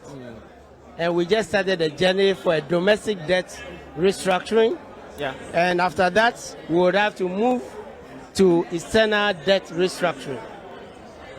Second, it made a point that even when the management has accepted, and has approved the SLA, the effectiveness of the debt sustainability agreement that we reach with creditors will be a major factor or another condition for the board approving the agreement.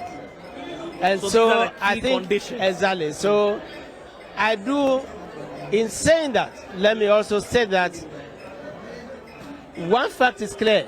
You'll recall that when the situation became clearer for Ghanaians with the downgrades, despite $6 billion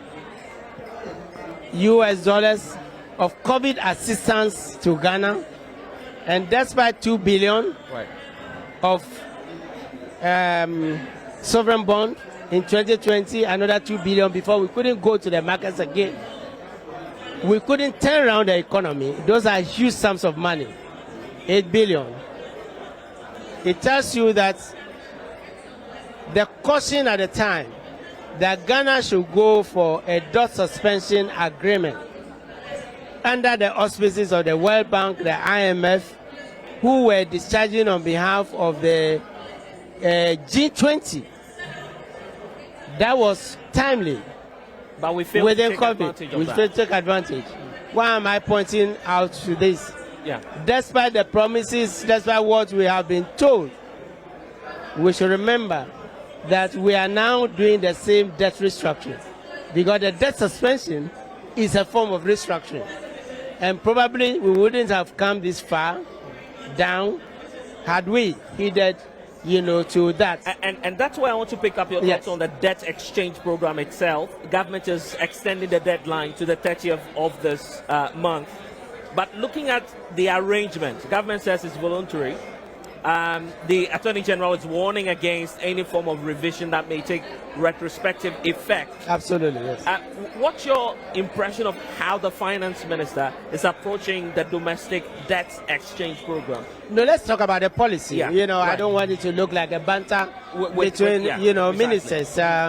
So the policy is to restructure the domestic debt, which is what will be, helpful in getting an IMF program.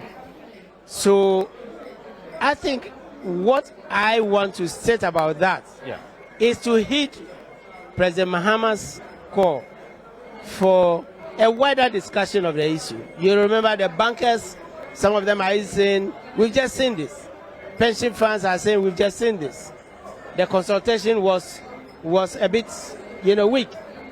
And in comparison, you will recall that it took us 3 months behind the scenes to do the ESLA Volta River Authority debt restructuring.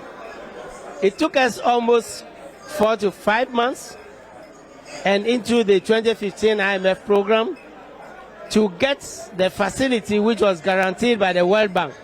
In 2015, $1 billion, which we used the entire amount to do a restructuring of the domestic debt that we started issuing to settle the debt overrun, the wage overrun coming out of, the single span. So right? what's the fear? Do you so fear the point this I'm may making, fail? yes, that it is an exercise that can take long. And in fact, the evidence from the countries that have done the debt suspension, remember the announcement is that, which you quoted, is that we are going to move to the end of the year with the debt restructuring.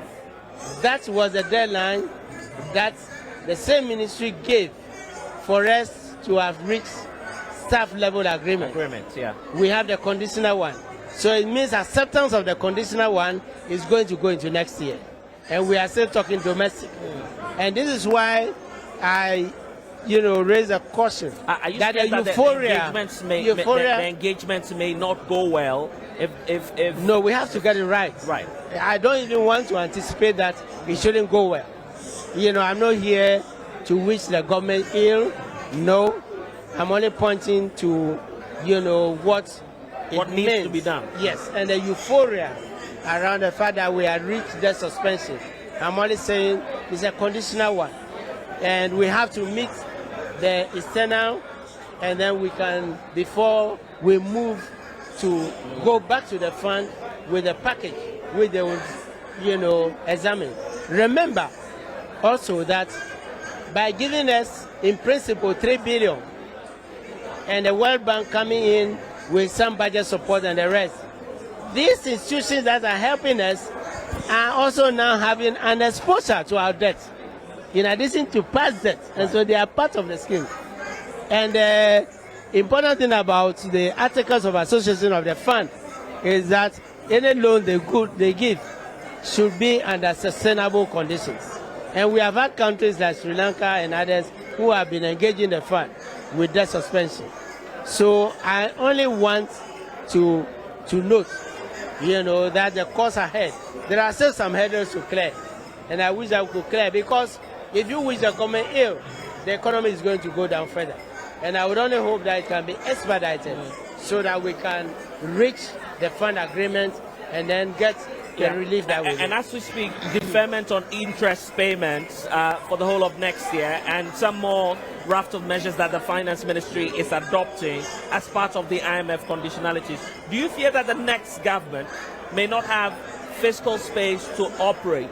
We don't have the fiscal space already anyway. Wages, and we have no wages and salary, and interest payment, not principal repayments. It's taking all of revenue. Right. And remember, it is gross revenue we are talking about, which means gross revenue before earmarks are given out, before statutory funds are given out, before others, and so we do not even have the fiscal space. And I think for me, the clarion call is to start paying attention seriously to expenditure, the size of government and others, because the trajectory shows that the deficit is not going down. Well, of course, eventually we'll get the prior actions. What we are talking about in terms of the debt, restructuring is a prior action. We'll know the pieces, the conditions, and then we'll know the structural benchmarks, when eventually the document which is under wraps, come out. Okay. And so that is the situation. Right. I'm only trying to paint a realistic position. So Ghanaians can follow the conversation. Yes, the conversation. Be it as it may, the signs of some of the macroeconomic indicators appear to be working in our favor now. And we're big on the currency, the Ghana cedi, when it wasn't performing as expected. We went all the way up to 15 cedis for $1. And now what we see is what the finance minister calls a miracle. We seem to be seeing some level of appreciation of the currency. Do you see this continuing? That is welcome for the coming months. Well, that is welcome news. Okay, let me say that it's welcome news.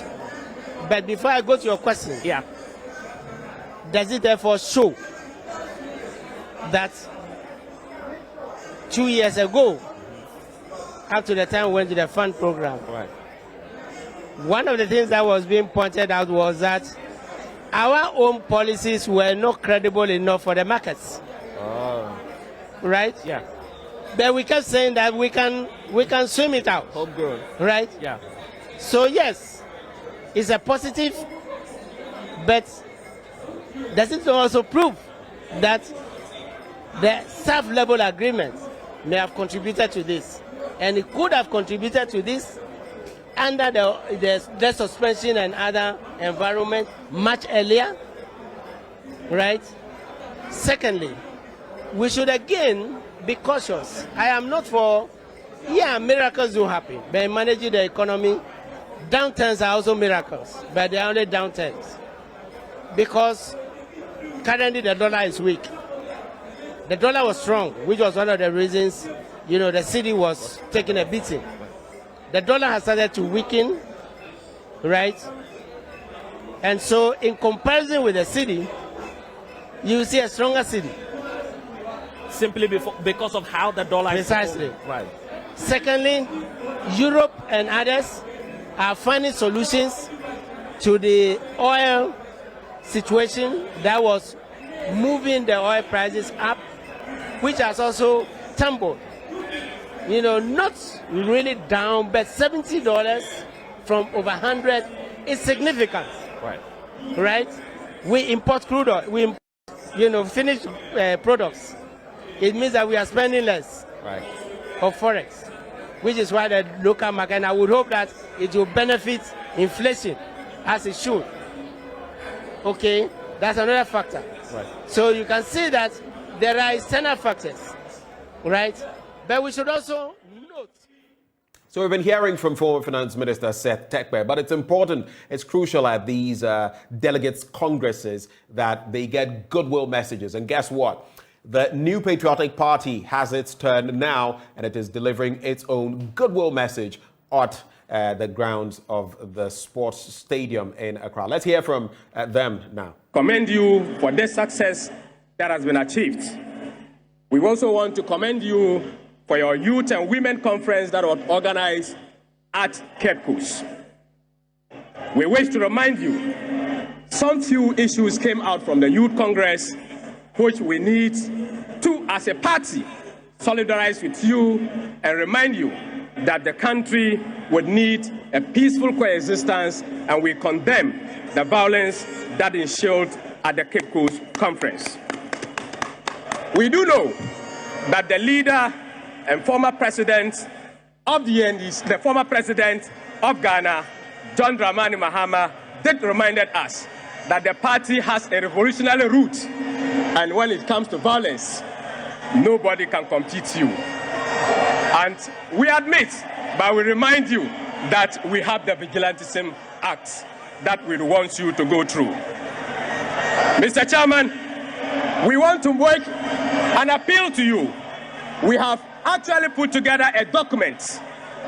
We have heard that you have a school, a party school that you have established for the NDC. We have put together a document to establish a faculty of resource collation where we will take the NDC through how to collate resource and go to the Supreme Court without fear or favor.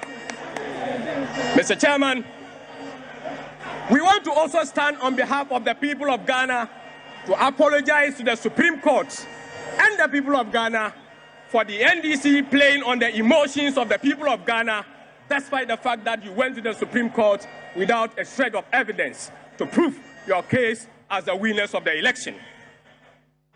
Mr. Chairman, 2024 elections, I know you are here to elect leaders. You want to elect leaders that will steer the affairs to win 2024 elections. Mr. Chairman, Your Excellency, 2024 is a foregone conclusion. We would win the election with a wider margin that will confront the NDC not to make an attempt to even appear or even petition the Supreme Court. We wish you an event-free conference. We wish you everything that you will do here. We need a healthy NDC. We don't want to defeat a limping horse. At this juncture, we wish you well. May God bless our motherland, Ghana, and the NDC. Abochi has no CDs to come. So Abochi has no CDs to change for dollar. Dollar is hiding. And we assure the people of Ghana the economy will bounce back. Thank you, and may God bless you all. Thank you. I'm just wondering how the economy is going to bounce back. On this note, thank you very much, New Patriotic Party. Shall we welcome the CPP, Convention People's Party, CPP.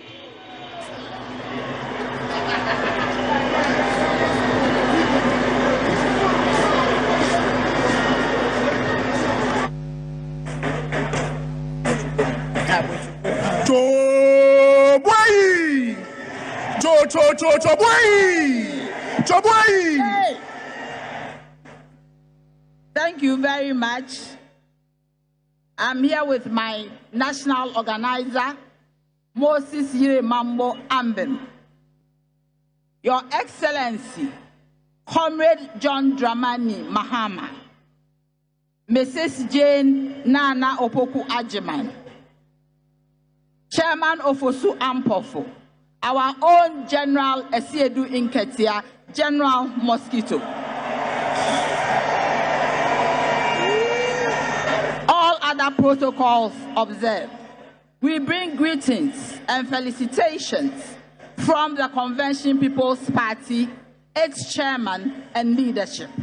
Now you have come of age, and today is your National Delegates Congress. It is clear and evident that in the political dispensation of this nation, you have matured. But you should always remember that no matter your role in the Fourth Republic and Ghana, the Convention People's Party will always be the mother of all political parties in Ghana, including the NDC. Indeed, even His Excellency, Comrade John Dramani Mahama, is our son. Today, as you embark on this journey of choosing officers to steer the affairs of your party, remember that Revo is good, to change thoughts and mindsets, to bring about the needed change and transformation for the good of this nation and mankind. But when Revo turns into a show of metal and fist cuffs, then it becomes woefully unacceptable. As a party, you should promise yourself that whatever happened at the Women and Youth Conference in the Central Region should never be allowed to happen again in your existence as a party. The CPP believes that such incidents are not good for the development of our democracy. The NDC should do well to plan and ensure that whatever they do is well tabled and documented for the benefit of prosperity. As a party, you touted your success in infrastructural development, but could not articulate to Ghanaians what exactly the length and breadth of these projects were. Some articulation of these projects to the people of Ghana would have been good. After all these projects were made for us. I do not agree with General Esiedun Ketia that you should not be in IPAC. You need to participate in the proceedings of IPAC. We miss you very much. You have to be there. You cannot sit on the fence and take decisions. It is time for us as a nation to have one common agenda and plan, aimed at putting Ghana in the center of events, not parochial interests, aimed at looking at the needs of cronies and friends. In fact, this phenomenon is very common in our political system and must be expunged completely. We should, above all, see competence as a major panacea to our economic development. We as a people should resist the rule of the oppressor, which today is poverty, which today is corruption, which today is conflict of interest, which today is nepotism. With all our strength and with all our might, as enjoined by our national anthem, Ghana is bleeding. Ghana is hemorrhaging. We need to come together as a nation to salvage this country. This can only be done if Ghanaians consider to vote the CPP as the only option for economic transformation and growth, development. Indeed, the CPP holds the key to that effect, and indeed, we are government in waiting. As you choose your leaders today, your national leaders to lead, your world is watching to see what happens at this arena. Let the best man win. Let the victor be happy and jubilate towards a good cause. Let the vanquished lose gallantly, but above all, remember you are one people with a common purpose and a goal. Let victors ensure that they work closely with the vanquished to improve inclusiveness. This would cut the syndrome of winner takes all, which is always not good for party cohesion and comradeship. We wish you a fruitful and successful National Delegate Congress, and may God bless us all. Thank you. Nanaya Jantwa is the General Secretary of the Convention People's Party. Let's now welcome PNC, the People's National Congress. The People's National Convention.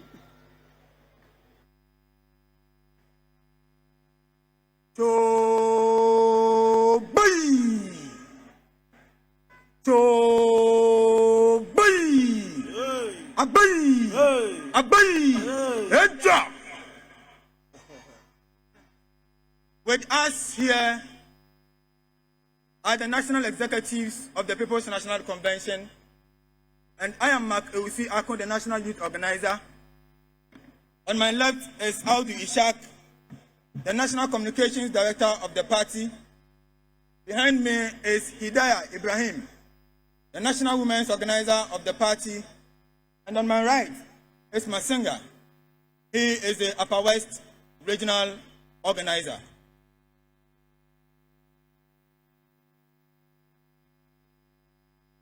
Too sure. Too direct. Too sure. Too direct. Honorable Chairman, Your Excellency President John Dramani Mahama, National Executives of the National Democratic Congress, the Honorable Minority Leader, and Honorable Members of Parliament, the Development Corps, delegates, fellow sister party representatives, the media, distinguished ladies and gentlemen, I bring you fraternal greetings.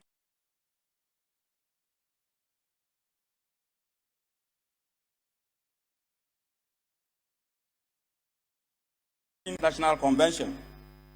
It is both an honor and a privilege to join you on this auspicious occasion of your National Delegates Congress, a very special feature in the calendar of the NDC.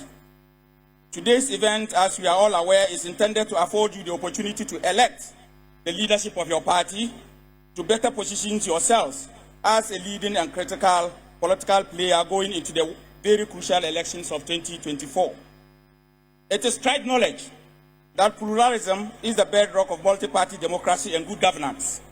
As such, we in the PNC cherish highly the relationship that exists between us as political parties with ideological similarities bordered on socialist orientation. The opportunity given us to be part of an occasion like this goes a long way to enhance political tolerance, which is very essential in building a united nation needed for the realization of our collective dream as one people.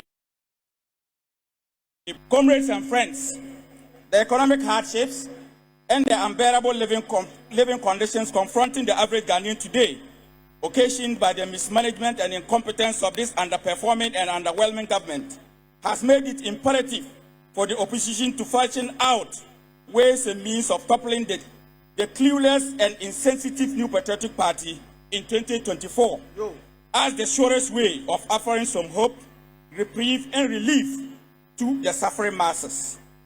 The PNC would at all times stand on the side of the masses whenever the need be, as demonstrated in the critical years of election 2000 as well as election 2008.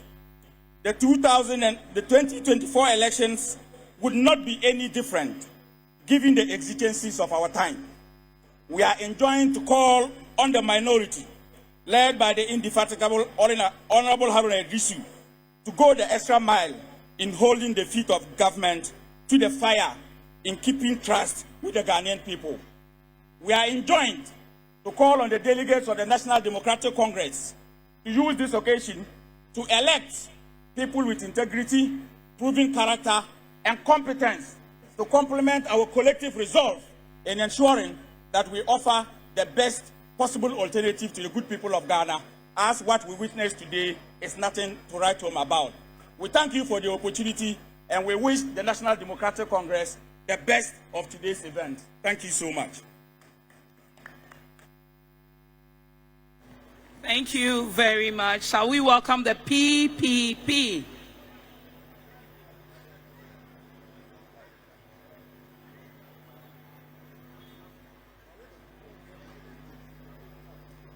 PPP.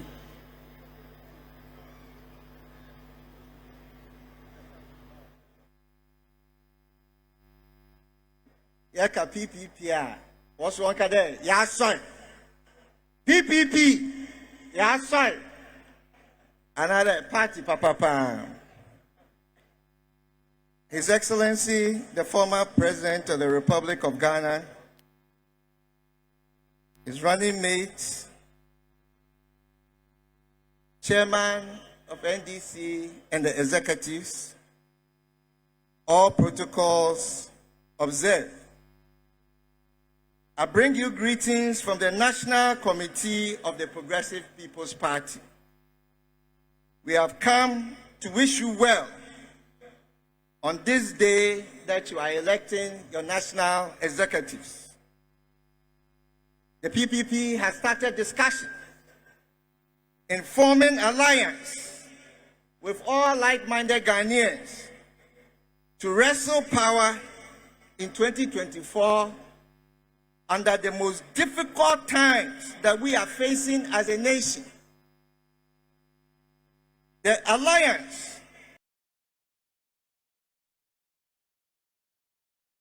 creates to curb unemployment in the nation. We will stop singing the negative phrases of asking the youth where indeed the youth do not have a boot to wear, nor the strings to pull on. We have watched alarmingly as the minority in Parliament has asked for the finance minister to step aside and to go for a vote of censure. We have watched in astonishment that the majority have also asked their president to sack the finance minister. But we sit here today and nothing has happened. I am asking clergy, the Islamic community, all alternative parties, to help me in asking the finance minister to step down on moral grounds. He has failed this nation. And the fact that he is there, company has benefited from loans to this nation, is something that is embarrassing to all of us as Ghanaians. It is embarrassing on the international community that the wanton borrowing has been a result because he, the finance minister, wants to benefit with the specific companies. He must step down on moral grounds. The PPP believes that after the finance minister steps down on moral grounds, the following decisions must be taken to build a better Ghana. We must stop borrowing. Number one, we must stop borrowing. Number two, do not start any new projects. Complete what has already been started. Suspend all non-essential projects like the National Theatre. In times of difficulty, this is not a priority project for this nation. Cut the executive cost by 60%. Reduce the number of ministers to 14 and the deputy ministers no more than 35. Cut down on the Jubilee House staff by 60%. Ban importation of non-essential goods, not just BOG refusal to provide forex. Reduce taxes to encourage domestic production.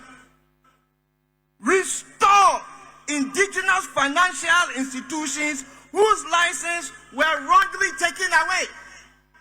Evidence has shown that competitors were targeted and their businesses destroyed. But little did you know, little did you understand that the Ghanaians who were working, that you have sent home, you have not been able to provide any alternative employment for those Ghanaians. And you stand there with egg on your face. You have not been able to show any tangible reason why you did this, outside the fact that the finance minister, who is a referee, is also a player. And so he's asking us to cut 40% of our savings. Do you know who is having the meetings? Because the director of SEC worked with him in data bank. So he is doing a personal management meeting in doing what he does to Ghana. Ghana has suffered for far too long. We wish the NDC well. By any chance, if the NDC gets to that Jubilee House before us, we ask them to consider what we have put here as the policy of the Progressive People's Party. Thank you very much. PPP, yes sir. Yes sir. PPP, yes sir. PPP. The last on my list is GCPP. GCPP.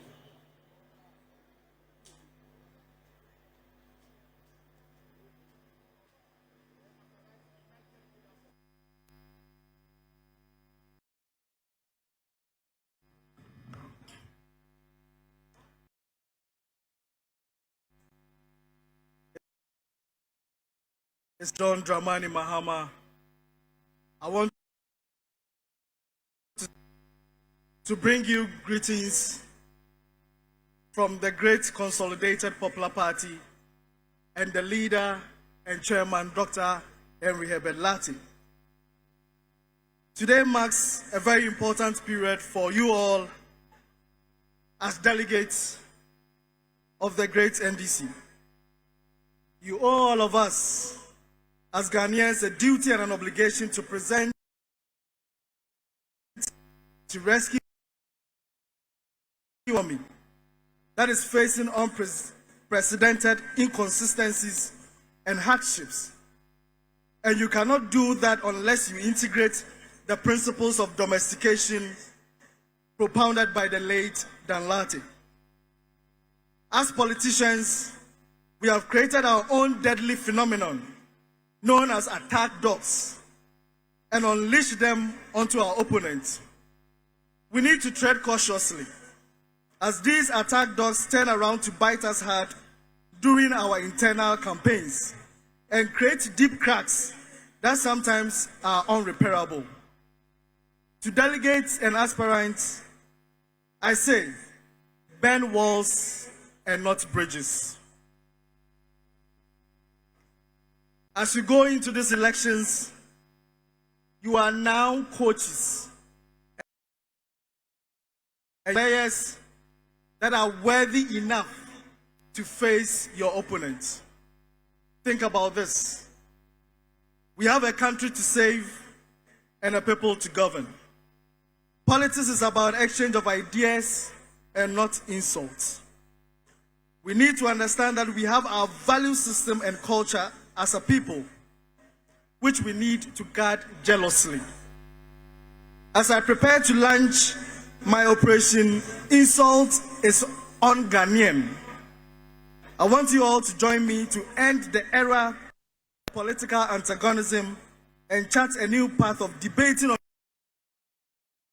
decorous in our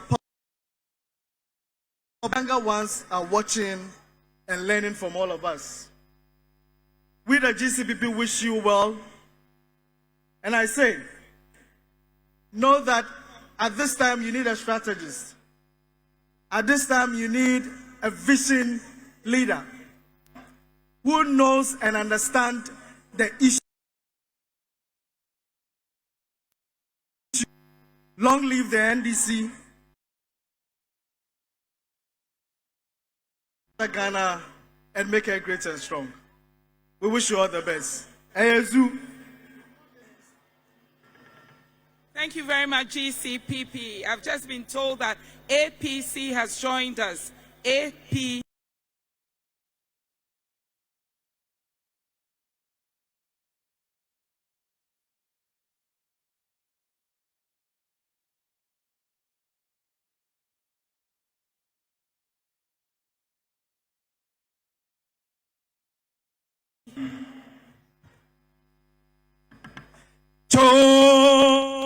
Boy!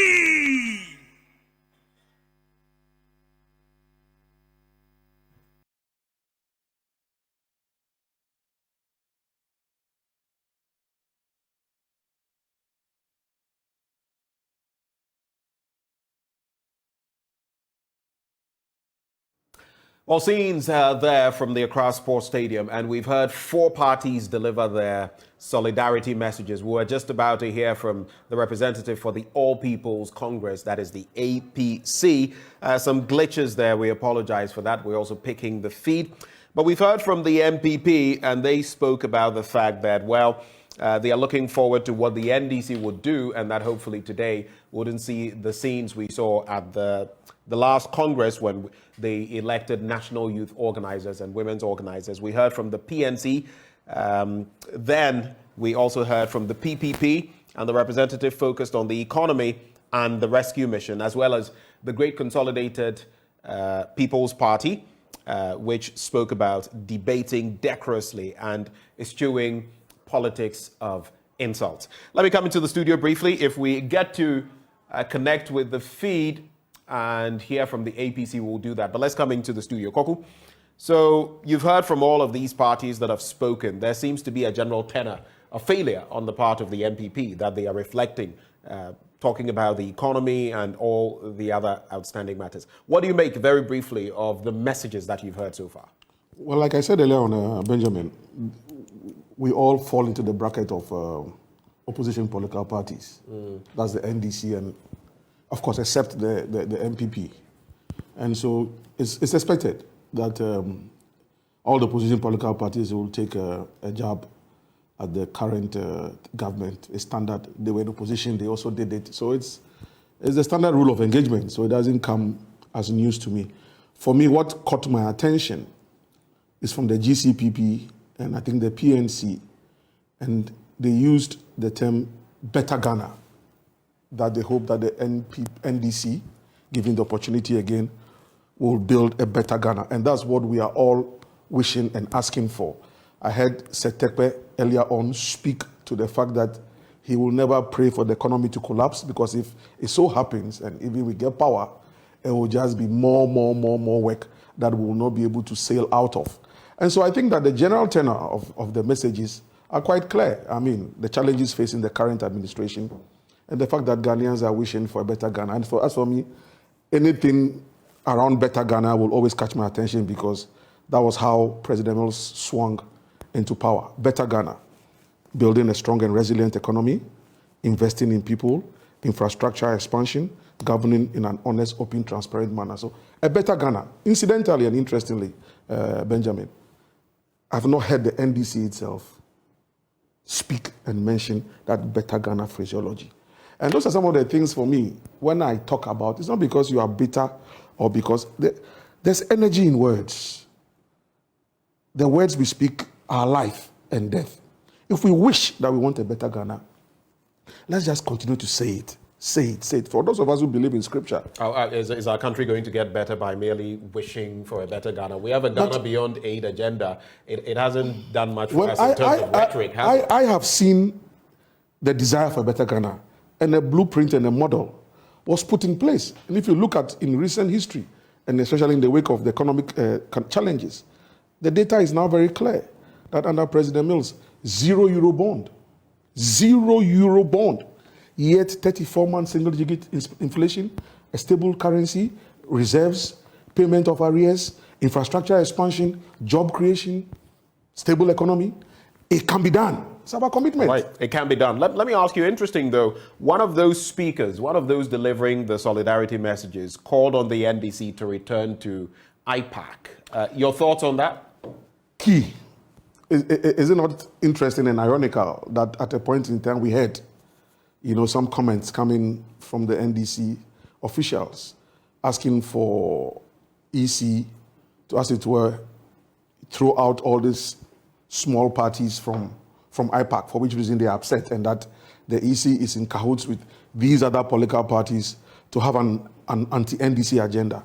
But today they've come to our Congress, and we are allowing them to speak. I think it just tells us that, yes, and I love the call. I think that was the CPP, Nanaya Jantwa. And I think that the NDC should heed that call and go back to IPAC.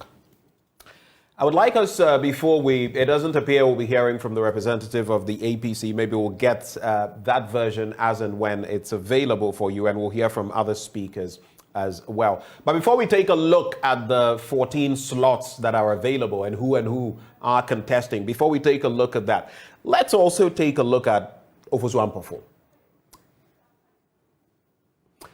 All right, so right before we get into that, we have the minority leader, and again, he's been mentioned a short while ago by one of those delivering the solidarity messages, Haruna Idrisu, who is also going to speak. Of course, they are also a big caucus constituency, and they are going to be voting at this National Delegates Congress.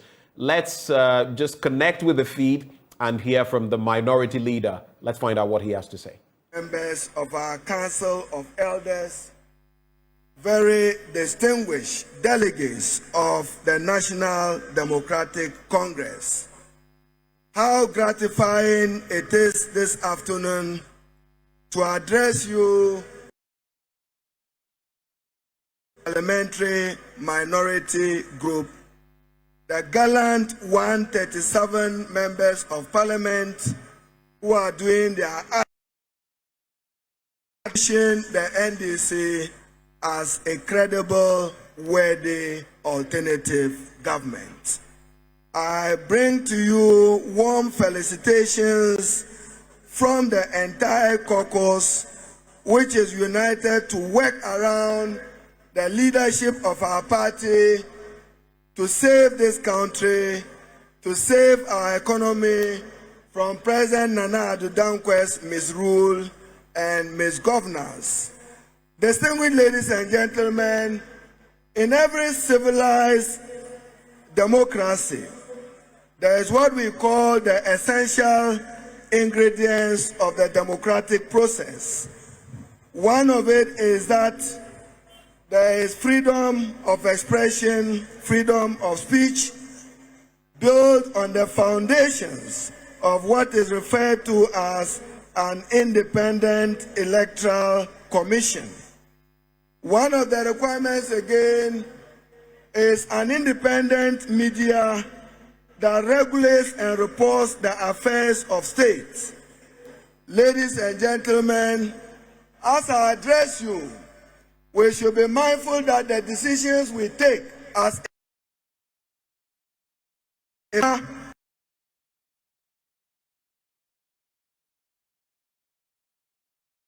parties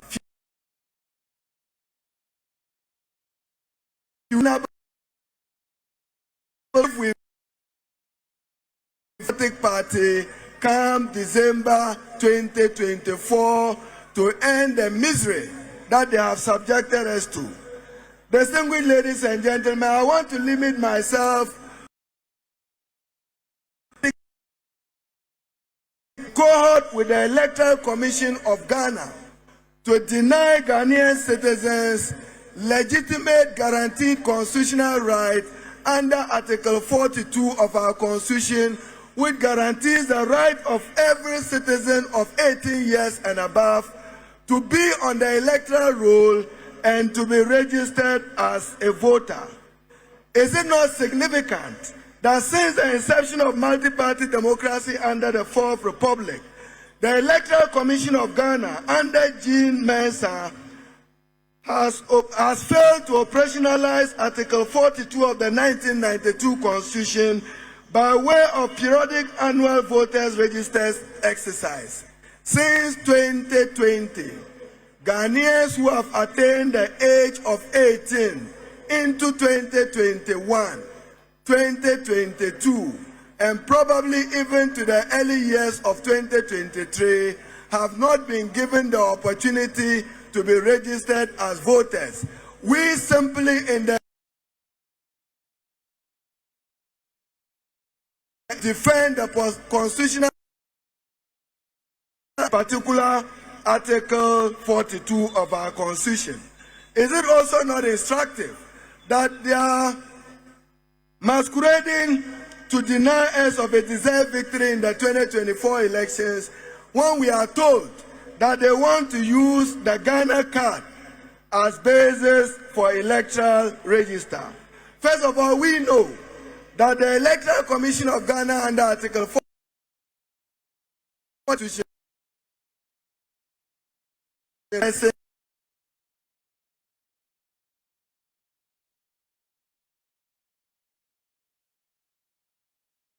or organization, but at least the National Identification Authority is not such independent. The current voter register has a population of 17 million Ghanaian people. The total registered persons under the National Identification Authority is 16.7 million. Let someone reconcile this for me. When you say you want to use the national ID card for basis of an electoral register where there is discrepancy between what is on your electoral roll as registered by the Electoral Commission of Ghana, distinct and different from what is on the national ID card roll. Significant for me to add that, for instance, in Ashanti region, out of 3.5 million, only 3.2 cards have been issued, representing 91.4%. In the Ahafo region, out of 675,198 cards issued, 271, representing 40.2%. In the Northern region, out of 1.3 million, only 840,000 cards have been issued, representing 64.46%. In the Central region, you have 1.8 million against 1.5. Ladies and gentlemen, as we address this Congress, President Nana Addo Dankwa has not only failed by creating an economic mess, he has also gone ahead to create what you call a foreign policy crisis for our country. Those of you who listen to President Nana Addo Dankwa Akufo-Addo, former foreign minister of our republic, former attorney general, he simply failed momentarily to have impulse control and to ensure balance between foreign policy and the security of our state, when he openly condemned Burkina Faso and mentioned the Wagner Group of Russia. I have information that our ranking member on Foreign Affairs and our members on the Foreign Affairs Committee will ask for detailed briefing to Parliament on this reckless, irresponsible, unprofessional statement by the President of our Republic. If he cannot provide us with food, he should not let them bring guns on us as a country. And as I said, the NDC, we need to work together, we need to work together, and we need to redeem this country. The state of our country is simply one, as many of you have witnessed. Excellency John Dramani Mahama, in 2016 to 2017, left a debt of 170 billion, now increased 120 billion Ghana cedis. January 2017, it was reported by President Nana Addo Dankwa Akufo-Addo as colossal. Today, our public debt is in the region of over 450 billion Ghana cedis. That has occasioned what he denied when he said there will be no haircut, and we are now hearing a debt exchange program.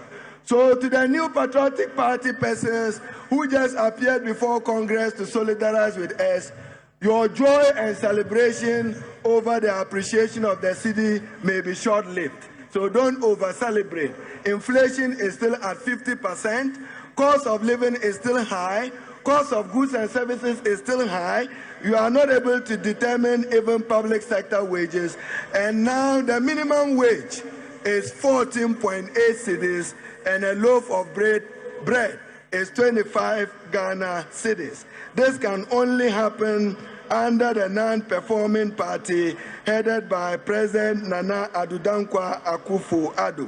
What the NDC needs to do is to work together. We expect delegates to conduct themselves well and elect national officers that will partner our flag bearer, who eventually may be elected in March, to cruise the party to victory. The youth and women wing of our party remains the wing of that Falcon aircraft that will fly the party to victory.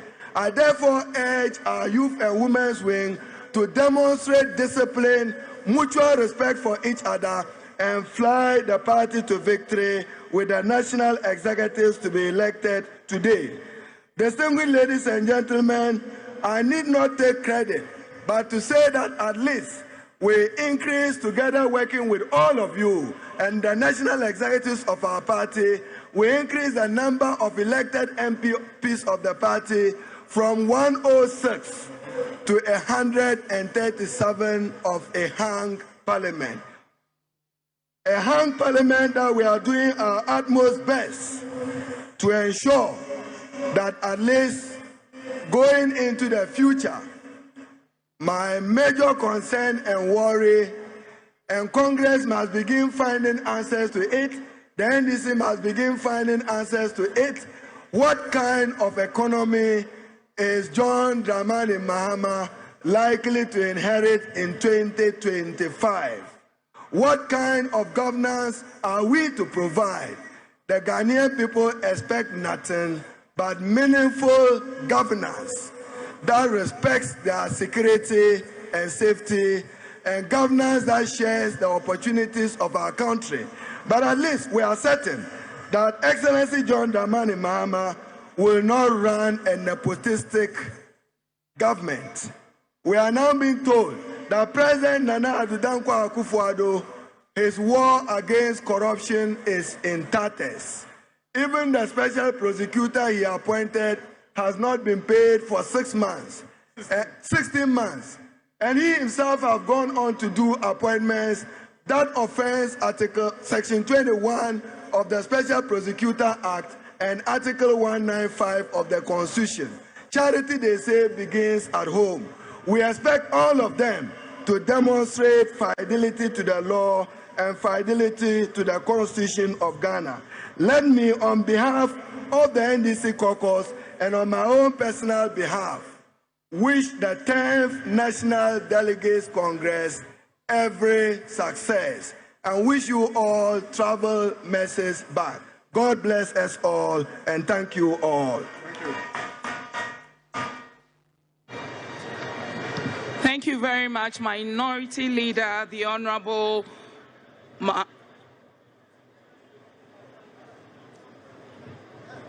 Thank you very much. Haruna Idrisu is the Minority Leader. He came here with his leaders, and he leads the gallant 137 members of Parliament. Now moving on to the Council of Elders. Let's welcome the Chairman of our Council of Elders, Alhaji Mahama Idrisu.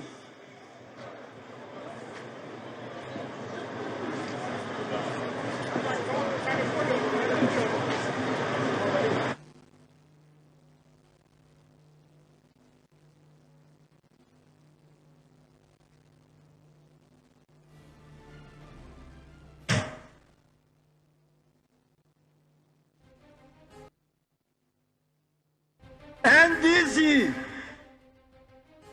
Respond. NDC. NDC. Choboy. Choboy. Choboy. NDC here. NDC here. NDC here. The chairman of this 10th Ordinary Delegates Congress of our dear party, the National Democratic Congress, the former president and flag bearer of the 2020 general election, the running mate for the 2020 general elections, members of the diplomatic corps, delegates of this Congress, representatives of fraternal parties, invited guests, ladies and gentlemen. I wish to welcome all to this August assembly of the party to take stock and take very important decisions for the party for the next 4 years of the life of the party.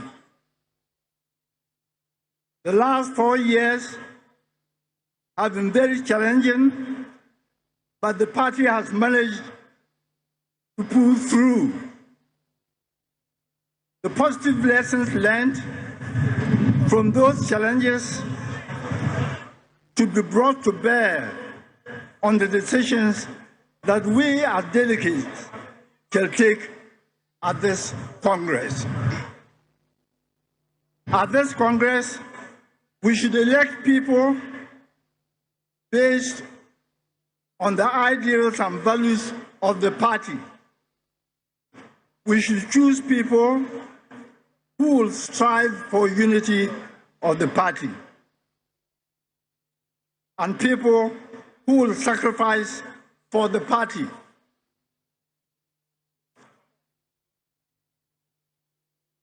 Let's choose people who will respect the constitution of the party and people who will believe in probity and accountability. Above all, who we choose to put the party above their individual interests. Let us put aside any controversies that are likely to degenerate into unnecessary conflicts, so at the end of this Congress, the party will come out stronger and more united to assume reins of government come 2024. NDC, unity, stability, and development.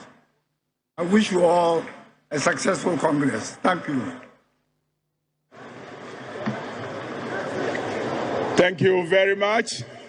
Alhaji Mahama Idrisu, the chairman of Council of Elders of the Great National Democratic Congress.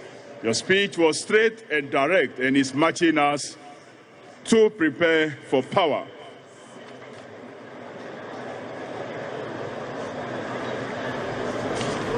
As we continue with the program, the administrative history of NDC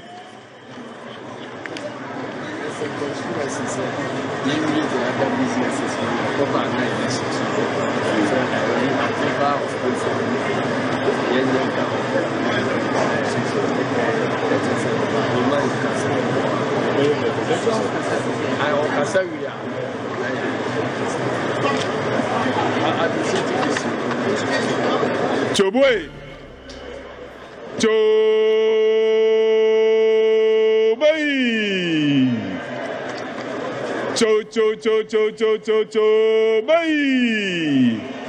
So I was informing you the administrative history of NDC has been compiled and is in a huge book form. For the 20 years of 1992 to 2012, anything and everything about the party is in there.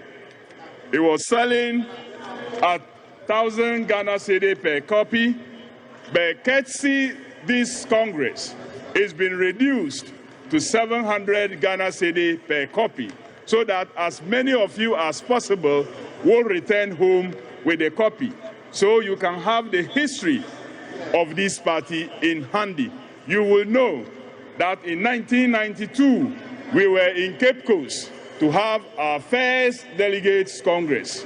In 1994, we were in Kumasi in the Ashanti region for the second. In 1996, we went to Sunyani in the then Brongahafo region for the third. In 1998, we were in Sekandi, Takrady for the fourth. We continued to Volta region for a special conference that was not an ordinary delegate congress. In 2002, we met at the trade fair in Greater Accra. Then in 2005, we were at Eridek Hotel in the Eastern region. In 2010, we went to Tamale in the then Northern region. Then in 2014, we went back to Kumasi in the Ashanti region to have another Congress. 2018 brought us to Trade Fair Fantasy Dome, in Accra. And then this time around, we have assembled again in Greater Accra to have our Congress at the Accra Sports Stadium. At this point, at this moment, we have reached the peak of the speeches. I have the honor of inviting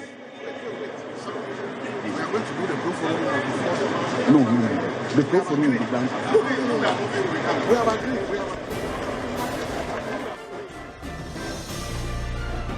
I'm told a little amendment to our program, and that a group that has done so well has applied for affiliation. The affiliation has gone through the various stages. It's left with the final stage that this Congress will have to adopt. We have the Director of Legal in the person of Lawyer Abraham Amaliba to lead that process of having this group properly accepted by the party. I invite Lawyer Amaliba, Director Legal of the National Democratic Congress, to do us that honor. Thank you. Thank you, Kofi.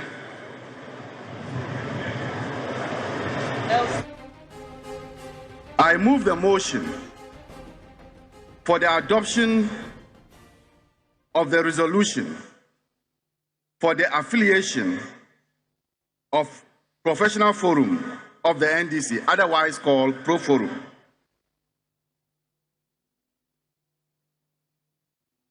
The National Executive Committee, NEC, having received an application for affiliation by NDC Professionals Forum, and having on the 19th of September 2022 issued a provisional affiliation approval, do hereby recommend by resolution for the consideration that Pro Forum be fully affiliated to the NDC on the following terms.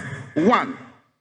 Pro Forum shall pay annual subscription fee to be determined by NEC. And 2. Pro Forum shall be entitled to select and present 10 of its members as delegates to the National Delegates Congress. This will be seconded.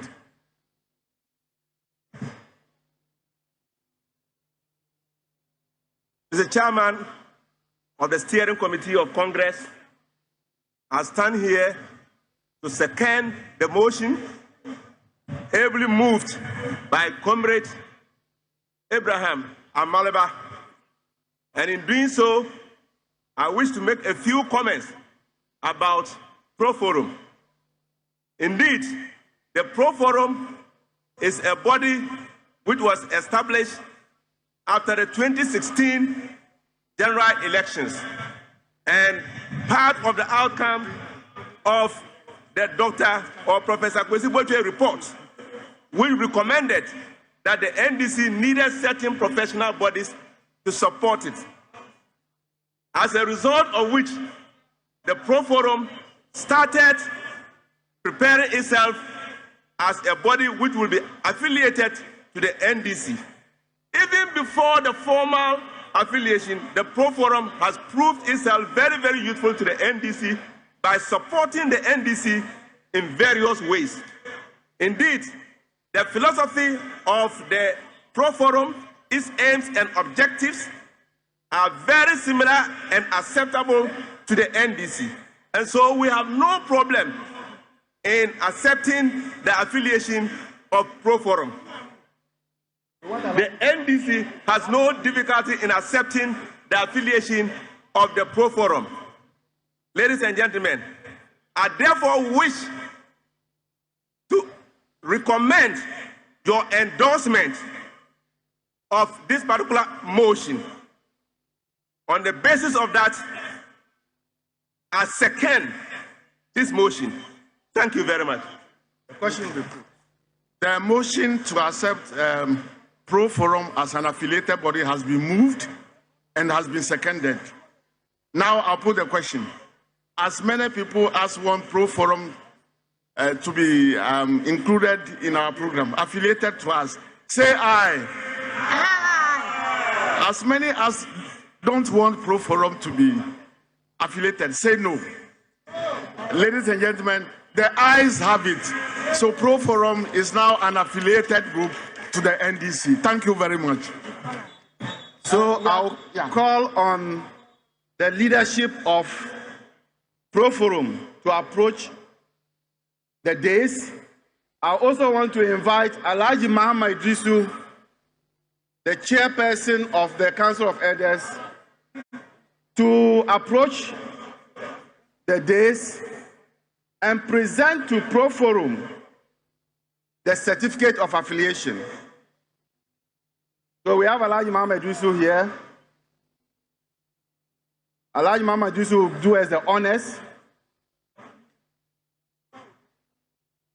Will do us the honors by presenting to the leadership of Pro Forum a certificate of affiliation. Yes, thank you, Alhaji. Thank you. So that's the certificate. We all see it. Pro Forum is now an affiliate of the NDC. Thank you very much. Thank you very much, Comrade Abraham Amaliba, for performing this very important function. So henceforth, Pro Forum has become part and parcel of the NDC, right from the very top to the bottom base of the party. Please listen to this announcement. All those persons occupying the red seats are asked by the security to come down and take the yellow seats. You are not to sit up there. You are considered a security risk to those sitting down. You are therefore to move down. If you are up, please start moving and get to the yellow seats. Nobody is expected to sit on the red seats here, especially those to my left, those directly in front of me, and any behind me. You are not supposed to occupy any of the red seats, apart from those that we have at the VIP stand. The rest of the red seats are not to be occupied. I also take this opportunity to acknowledge the presence of Canada chapter that is represented at this 10th Delegate Congress of NDC. Canada, you are welcome. Thank you so much. I recognize the presence of a number of diplomats representing their various countries at this Congress. I cannot mention you individually, but we recognize your presence and we thank you so much for coming and having confidence in us. I therefore now continue to invite the apex, the final, the ultimate address to Congress. The address that will open the way for us to move into the next phase of Congress. The address that will open the way to lead us into election offices that will lead the party to victory in 2024. I have the privilege, the honor that you have given me as members of this great party to invite our great leader, some of you, your great dad and son, His Excellency John Dramani Mahama. With a round of applause, let's welcome him.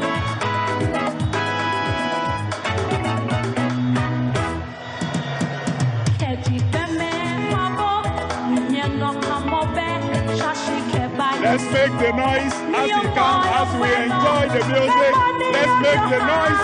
Let's make the noise. Let's make the noise. As we welcome him, His Excellency John Dramani Mahama.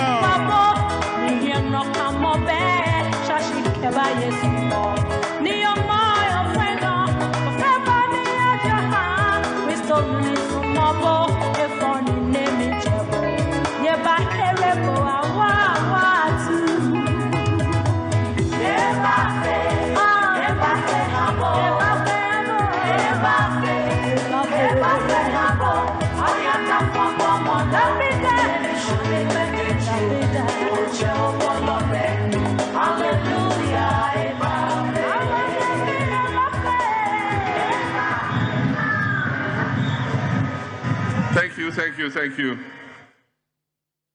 Ezu, Eza, Ezu, hey, hey, hey. Thank you very much, all of you. Chairman of the Council of Elders of our great party, members of the Council of Elders, National Executive Committee members, our running mate for the 2020 election, leader of the NDC group in Parliament, Honorable Haruna Idrisu, and your members of Parliament, our national chairman, our general secretary, fellow colleagues from sister parties, members of the NDC diaspora who have paid airfares to be here with us. I appreciate you, and delegates. I wish to warmly welcome all of you to this 10th Congress of the National Democratic Congress. Let me begin by expressing my appreciation to our sister parties for the fraternal messages that they brought. I think the messages were well thought through, and I consider them to be the keynote addresses of this Congress. Thank you very much, members of our sister parties. I start this speech with one quotation from the Bible, and that's Romans 8:31. And it says, if God be for us, who can be against us? And then another quote from a very famous hymn, Begone Unbelief, and that is the end of the first stanza, which says, with Christ in the vessel, I smile at the storm. Delegates, ladies and gentlemen, all too soon, 4 years have elapsed since we last gathered to elect leaders to various national executive positions of the party. With that mandate having expired and as required by our Constitution, we have gathered here once again at the Accra Sports Stadium to elect another crop of leaders into office to manage the affairs of this party for the next 4 years. Today's election represents the final piece that will complete the party's management and administrative structure, and it comes after an elaborate and comprehensive restructuring and reorganization exercise spanning the last 2 years. In that period, we have democratically elected over 300,000 branch executives, over 7,000 constituency executives, and 300 regional executives. Exactly a week ago today, the National Youth and Women's elections were held successfully in Cape Coast, and I wish to use this opportunity to congratulate all who took part in that exercise. To those who won the elections, I say well done. And to those who could not realize their objectives of occupying national executive positions, I congratulate you nonetheless, for it takes real courage to step up to the plate and offer yourself for leadership in any organization. You live to fight another day. I note that in the period preceding those elections and its immediate aftermath, a series of regrettable exchanges ensued which threatened to detract from the larger objective of consolidating our front and preparing for the greater task of wresting the leadership of this country from this bungling and inept NPP government.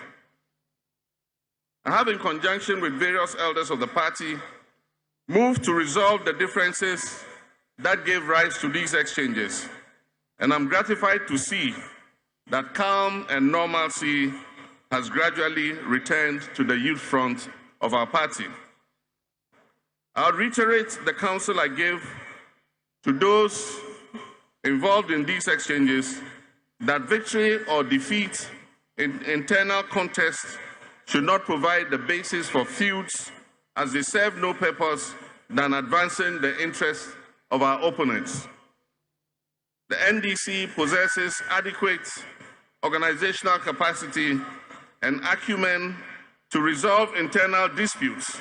Hence, it should be possible to iron out our differences of any sort emanating from any form of contest without waging a war of attrition against each other.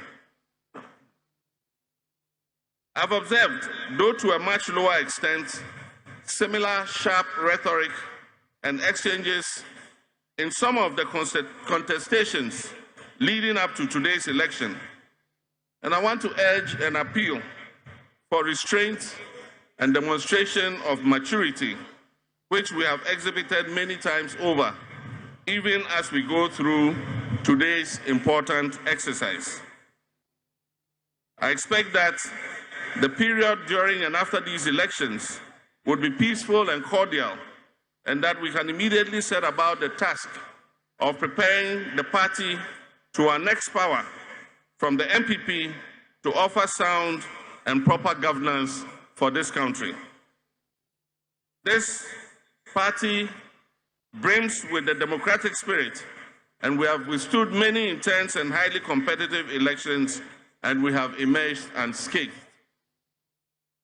Perhaps the most memorable of these elections, internal elections, was the 2011 presidential primaries, which was famously dubbed the Fonka Games. While speaking at that primary in Sunjani, at the time I was the Vice President of the Republic, I had chosen to tell our teaming party supporters a legendary folk tale of the three birds, Tika, Taka, and Gangale, who through cooperation and unity gained prominence and fame in their community through their harmonious rendition of melodious tunes. With their three different voices rising in unison, they wowed their audiences with their superlative performances. No sooner had they achieved fame than arrogance, pride, and envy caused them to go their separate ways. Now their combined voices, which once rose in those melodious tunes, gave way to solitary, jangling, and discordant sounds, which drew them scorn and opprobrium from the same crowd that had doted on them previously. They soon fell from their lofty perch as the most admired group in their community.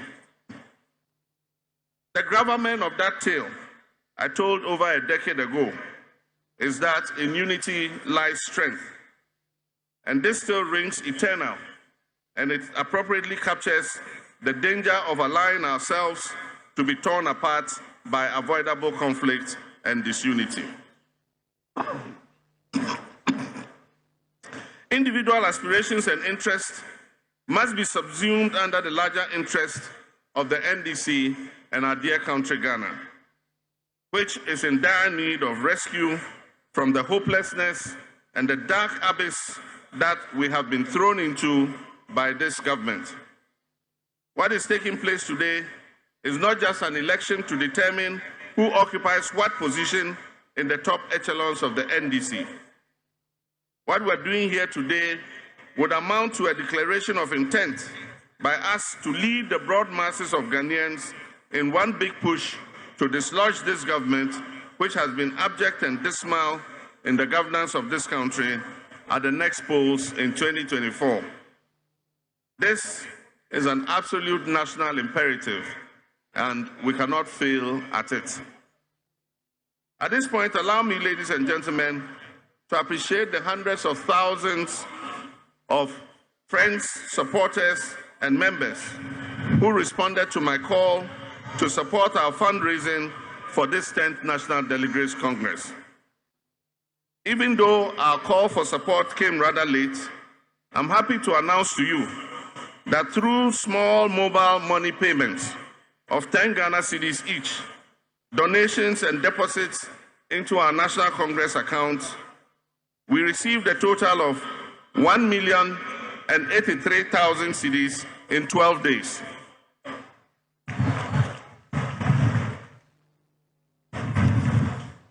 This is a demonstration of the love Ghanaians generally and members of the NDC have for our party and the worthy cause we are embarked on.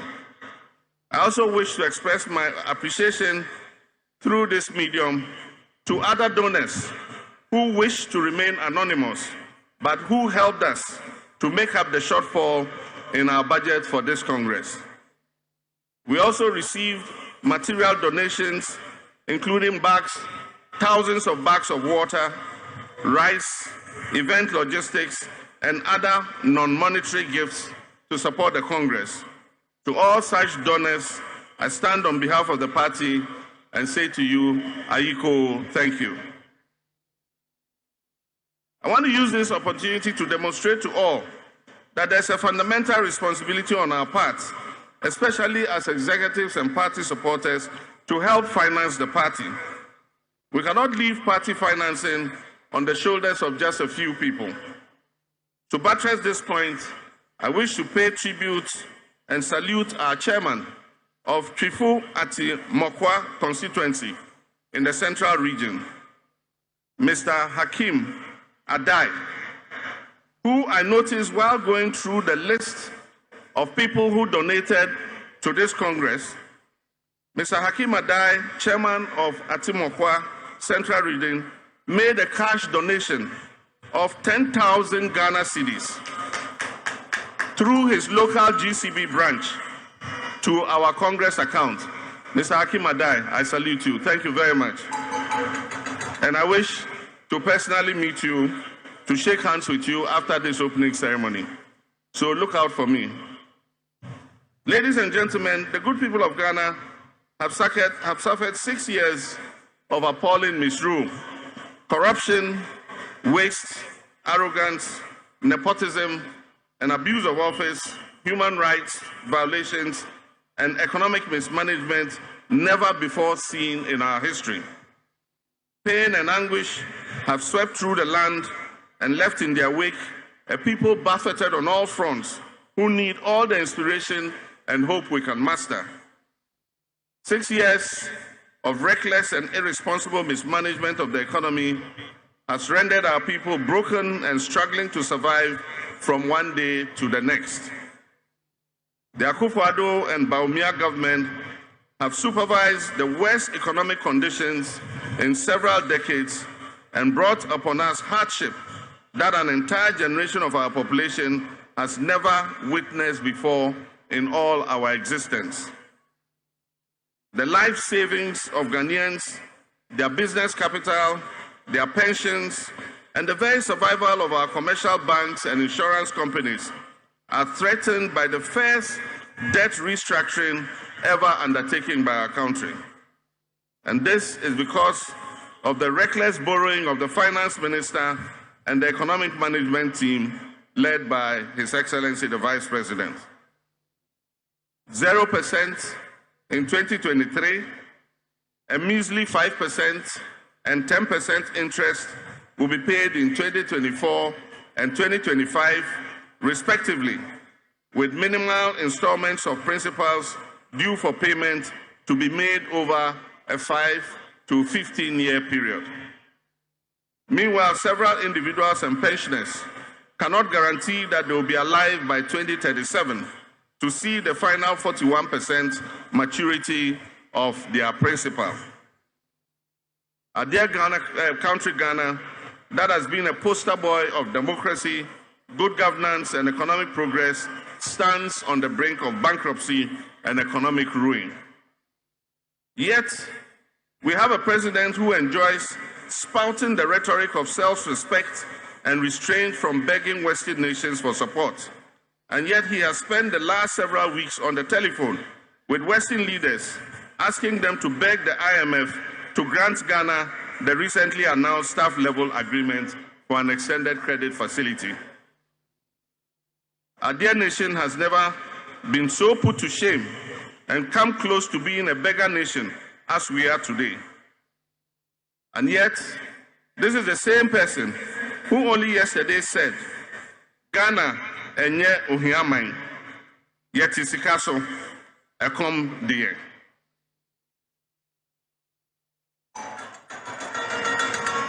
This NPP government has done the worst to erode the belief of Ghanaians in our democracy.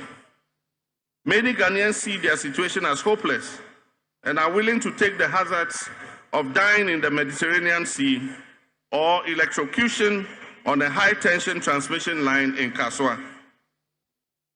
But countrymen and women, let us not despair. They say the darkest hour is before the dawn. And they also say, in every adversity, we find opportunity. And Bob Marley also says, when one door is closed, another is open. Ghana shall rise to a new dawn. Part of the process of turning the fortunes of our dear nation around are what is taking place today at this Congress. Ghanaians are looking up to us not to become the next government by default as a result of the failure of this administration.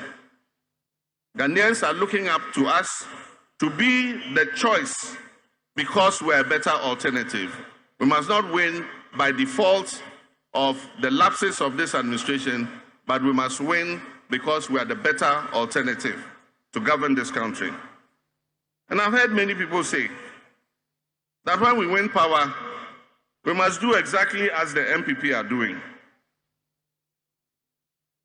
But I dare say, there's no use fighting for political power. Must be the government of infrastructure. The NDC must be the government that protects human rights. The NDC must be the government of economic prosperity and growth. The NDC must be the government of modesty and humility. The NDC must be the government that fights corruption and dissipation of public funds. The NDC must be the government of prudence and accountability. Our work is therefore cut out for us in the days, weeks, and months immediately following this National Congress. And therefore, we can ill afford to spend any time on unhelpful internal bickering. Let us get off our marks immediately and convince Ghanaians that in addition to our superior record in governing to that of the MPP, that we are ready to be the alternative government come 2025. The first step towards doing that is by proving that we can manage our own internal affairs and hold ourselves to an acceptable standard of behavior. And that is why I wish to reiterate my call on all of us here to be mindful of our actions and play our roles at this Congress peacefully so that we may leave here a more united and stronger force capable of leading the efforts to save Ghana from certain collapse under this MPP administration. I wish also at this juncture to repeat my position of neutrality in the various contests. Let me say again that I do not have any preferred candidate for any position.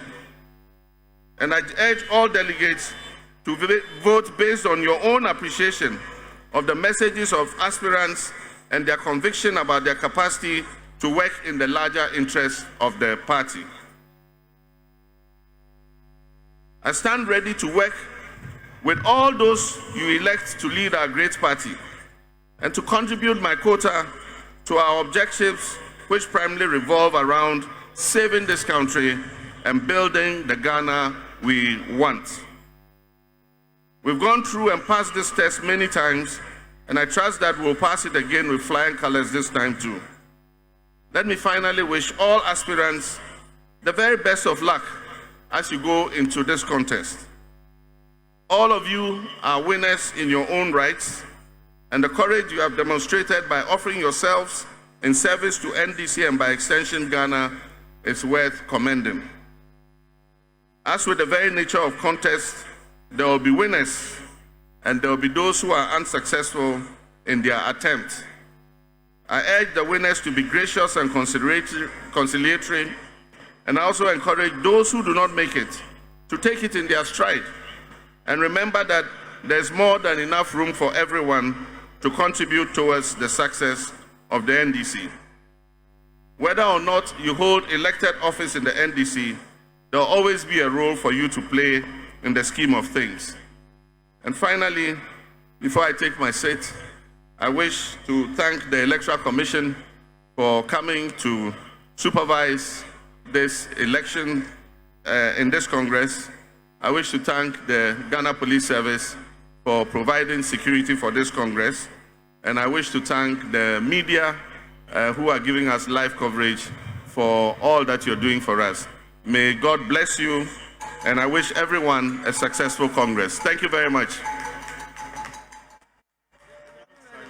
I wish to mention the names of some of our fallen comrades, after which we shall observe a 1-minute silence for them. And the first on the list is His Excellency J. John Rawlings, the founding father of the NDC. The late John E. Tamils, former President of the Republic of Ghana.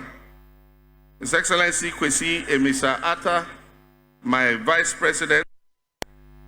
Captain Chikata, Justice D.F. Annan, Mr. P.V. Obeng, Mr. Nathan Kwao, Professor Kofi Awono, our former chairman, Dr. Kwabena J, our former chairman, A.A. Munufie, and Alhaji Isifu Ali, Mr. J.H. Ouswe Champong, former majority leader, Mr. Farouk Brahma, Alhaji Kojo Mama Adam, Mr. Fred Ohenekina, Ambassador D.S. Boateng, Dr. Mary Grant, Dr. Atokwashi, Victor Salome, Dr. Kaiko, Albert Bosomche Sam, Ama Benyiwado, Jifa Ativo, Samuel Nyama Donko, Jijote, Hajia Jigbodi, Lionel Mobila, Oscar Meyedowo, Harry Sawyer, Charlie P, Alhaji Mobila, Northern Regional Chairman. And only yesterday, I hear we lost Farouk of Tamale, a very outspoken supporter of NDC. And of course, we also remember the 8 Ghanaians who were murdered in cold blood during the last elections of the year 2020. May God grant all of them, and the many others that I have forgotten to mention, may God grant them peaceful repose. And at this juncture, I ask all of you to rise wherever you are. Rise wherever you are. It also includes Professor Kwesi Botwe, who we lost only recently, Professor Kwesi Botwe. And so I ask you to rise wherever you are, and let's observe a minute's silence for them. Please, no vuvuzelas. Please silence, silence, silence, silence. Those of the faithfully departed, rest in peace. I thank you very much.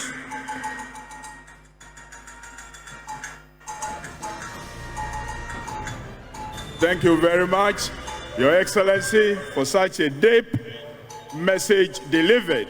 Is to charge us and march us. Well, scenes from the Accra Sports Stadium is the 10th National Delegates Conference of the NDC. And as we wrap, at least for my belt, and we continue with our extensive coverage of this Congress, I'll come into the studio, but just to walk you through some of what has happened at the Congress. So Haruna Idrisu, the minority leader, spoke. He asked that the NDC needed to redeem the country. Then we heard from the chairman of Council of Elders, Alhaji Mahama Idrisu. There was also talk about the Pro Forum becoming officially an affiliate body of the NDC. And then we just heard from former President John Dramani Mahama, who, addressing Congress, spoke about unity, that there was the need to dislodge the NPP from power because of its failure. He spoke about the 1.83 million Ghana cedis that had been raised through donations of 10 cedis and more. He also spoke about putting the party interest above individual interest and said that Ghana had been reduced to a beggarly nation, but that Ghana would rise to a new dawn. Koku, you listened to the former president. So I want you to do this for me very quickly. There are a number of issues, just a few of them that I want us to address before we take leave. Before the former president came, I was asking you about IPAC and whether the NDC should go back. Your quick response to that? It was cut, so I want your response. Yes, my take is that the NDC must go back to IPAC. I mean, that's the forum where, in as much as it's not constitutional and it's purely administrative, as given by the EC and Dr. Farijan, it's a useful, gathering of political parties where we're able to speak to each other. And so far, since its inception, I have not heard of any physical fight at IPAC. Right. It's only been Jojo, and I think the NDC must go back to IPAC.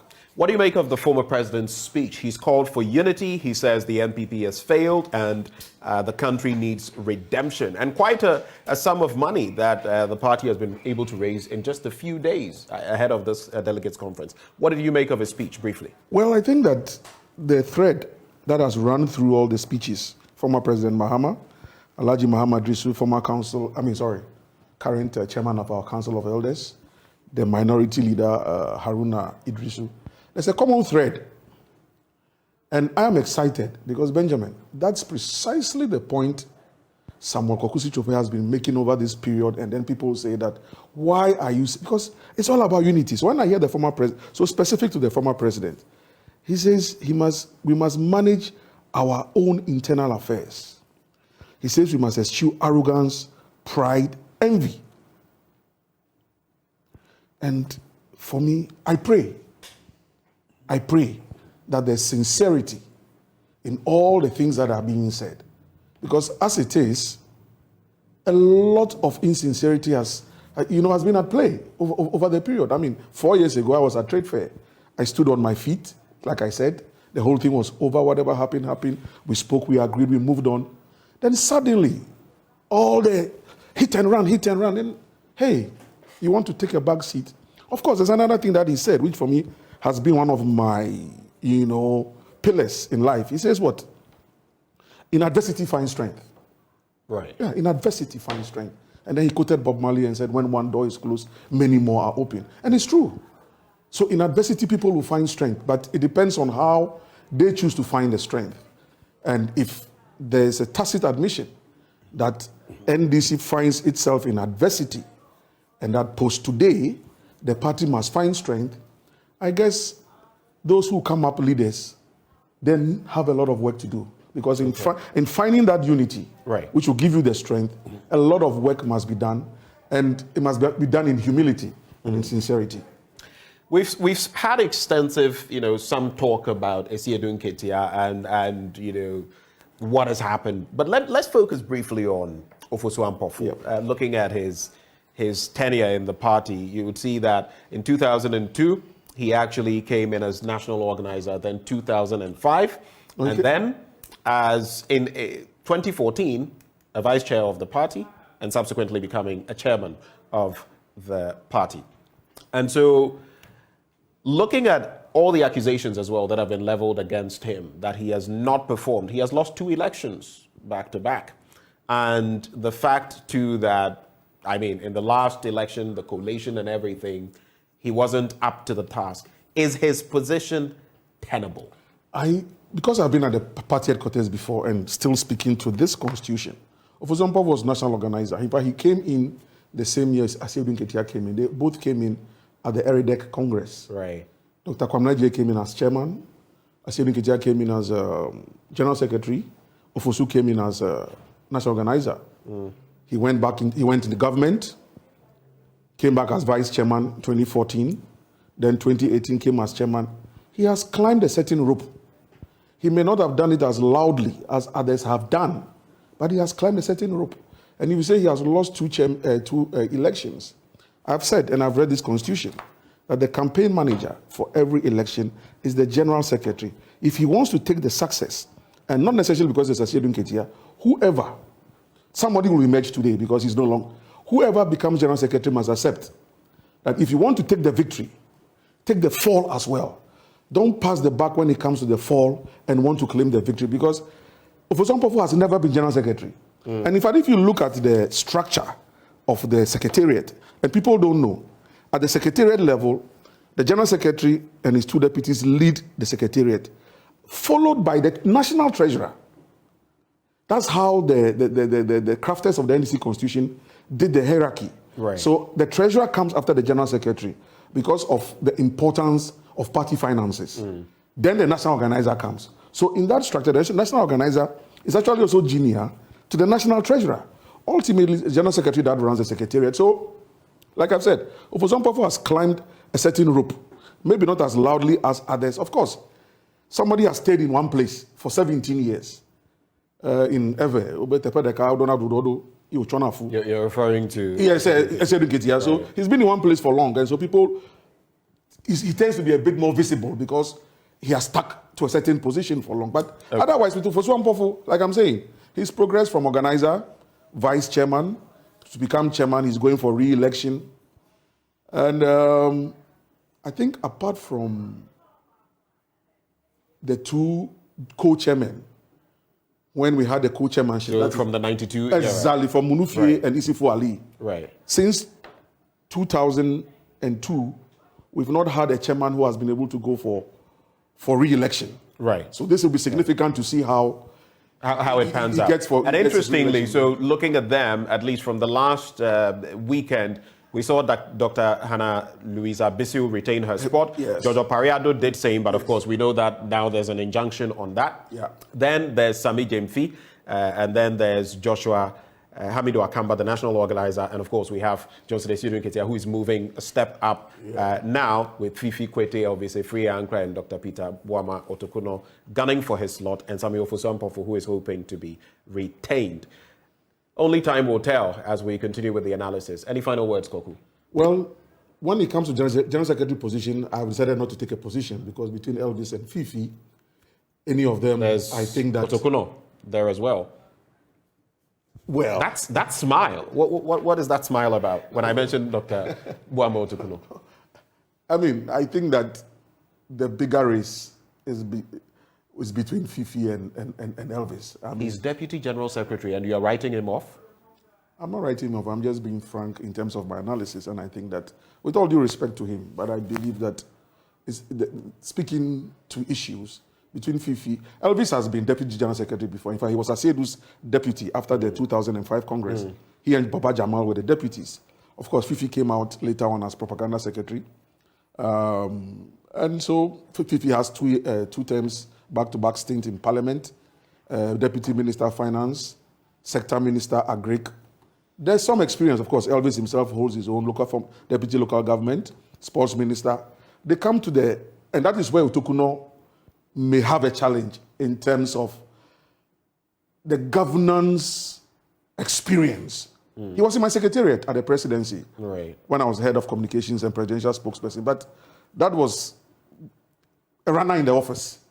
And you can't compare that to these ones who have had ministerial, governance, administrative experience, which I believe that going to 2024, between any of them, that kind of experience will come in handy in terms of keeping the secretariat running with discipline, mental discipline, physical discipline, mental discipline, physical discipline, mental discipline, physical discipline. That's what the NDC is lacking now. That mental discipline to say, hey, you've crossed a certain line. And so, like for the former president is saying that let's be measured and let's manage language. It's critical. It's critical. And so I think that whatever comes out of today's voting, let's see how the NDC picks up from there. But there must be sincerity That is it. And the unity is important. And in unity lies strength. The numbers are important. And then I think that, so I wish everybody well. And but it's sad that Accra Sports Stadium is empty. We are missing the usual energy. And it's all because of what happened in Cape Coast. So national security, and of course, the party has decided that, hey, of course, that has also affected. Exactly. So the Congress fever is, as they say in America, but at least better be safe than sorry. Of course. With the safety and caution, everything will work. We can spend Christmas. So we've spent time in the studio with Kwaku Anyida, who is the former Deputy General Secretary of the party, also former Communications Director under former President Mills. Kwaku, thank you so much for joining the conversation. Pleasure. Merry Christmas. Merry Christmas to you too. But the extensive coverage continues because we'll be taking you there. Part 1 is done. Part 2 follows suit, and Part 3 is when voting proper will start. My colleague Mamavi Owusu-Abuaji will be engaging Dr. Ali Duseidu right here as we continue with the analysis, the conversations, and what information we have coming to you live from the Accra Sports Stadium. Do stay with us. We'll be right back.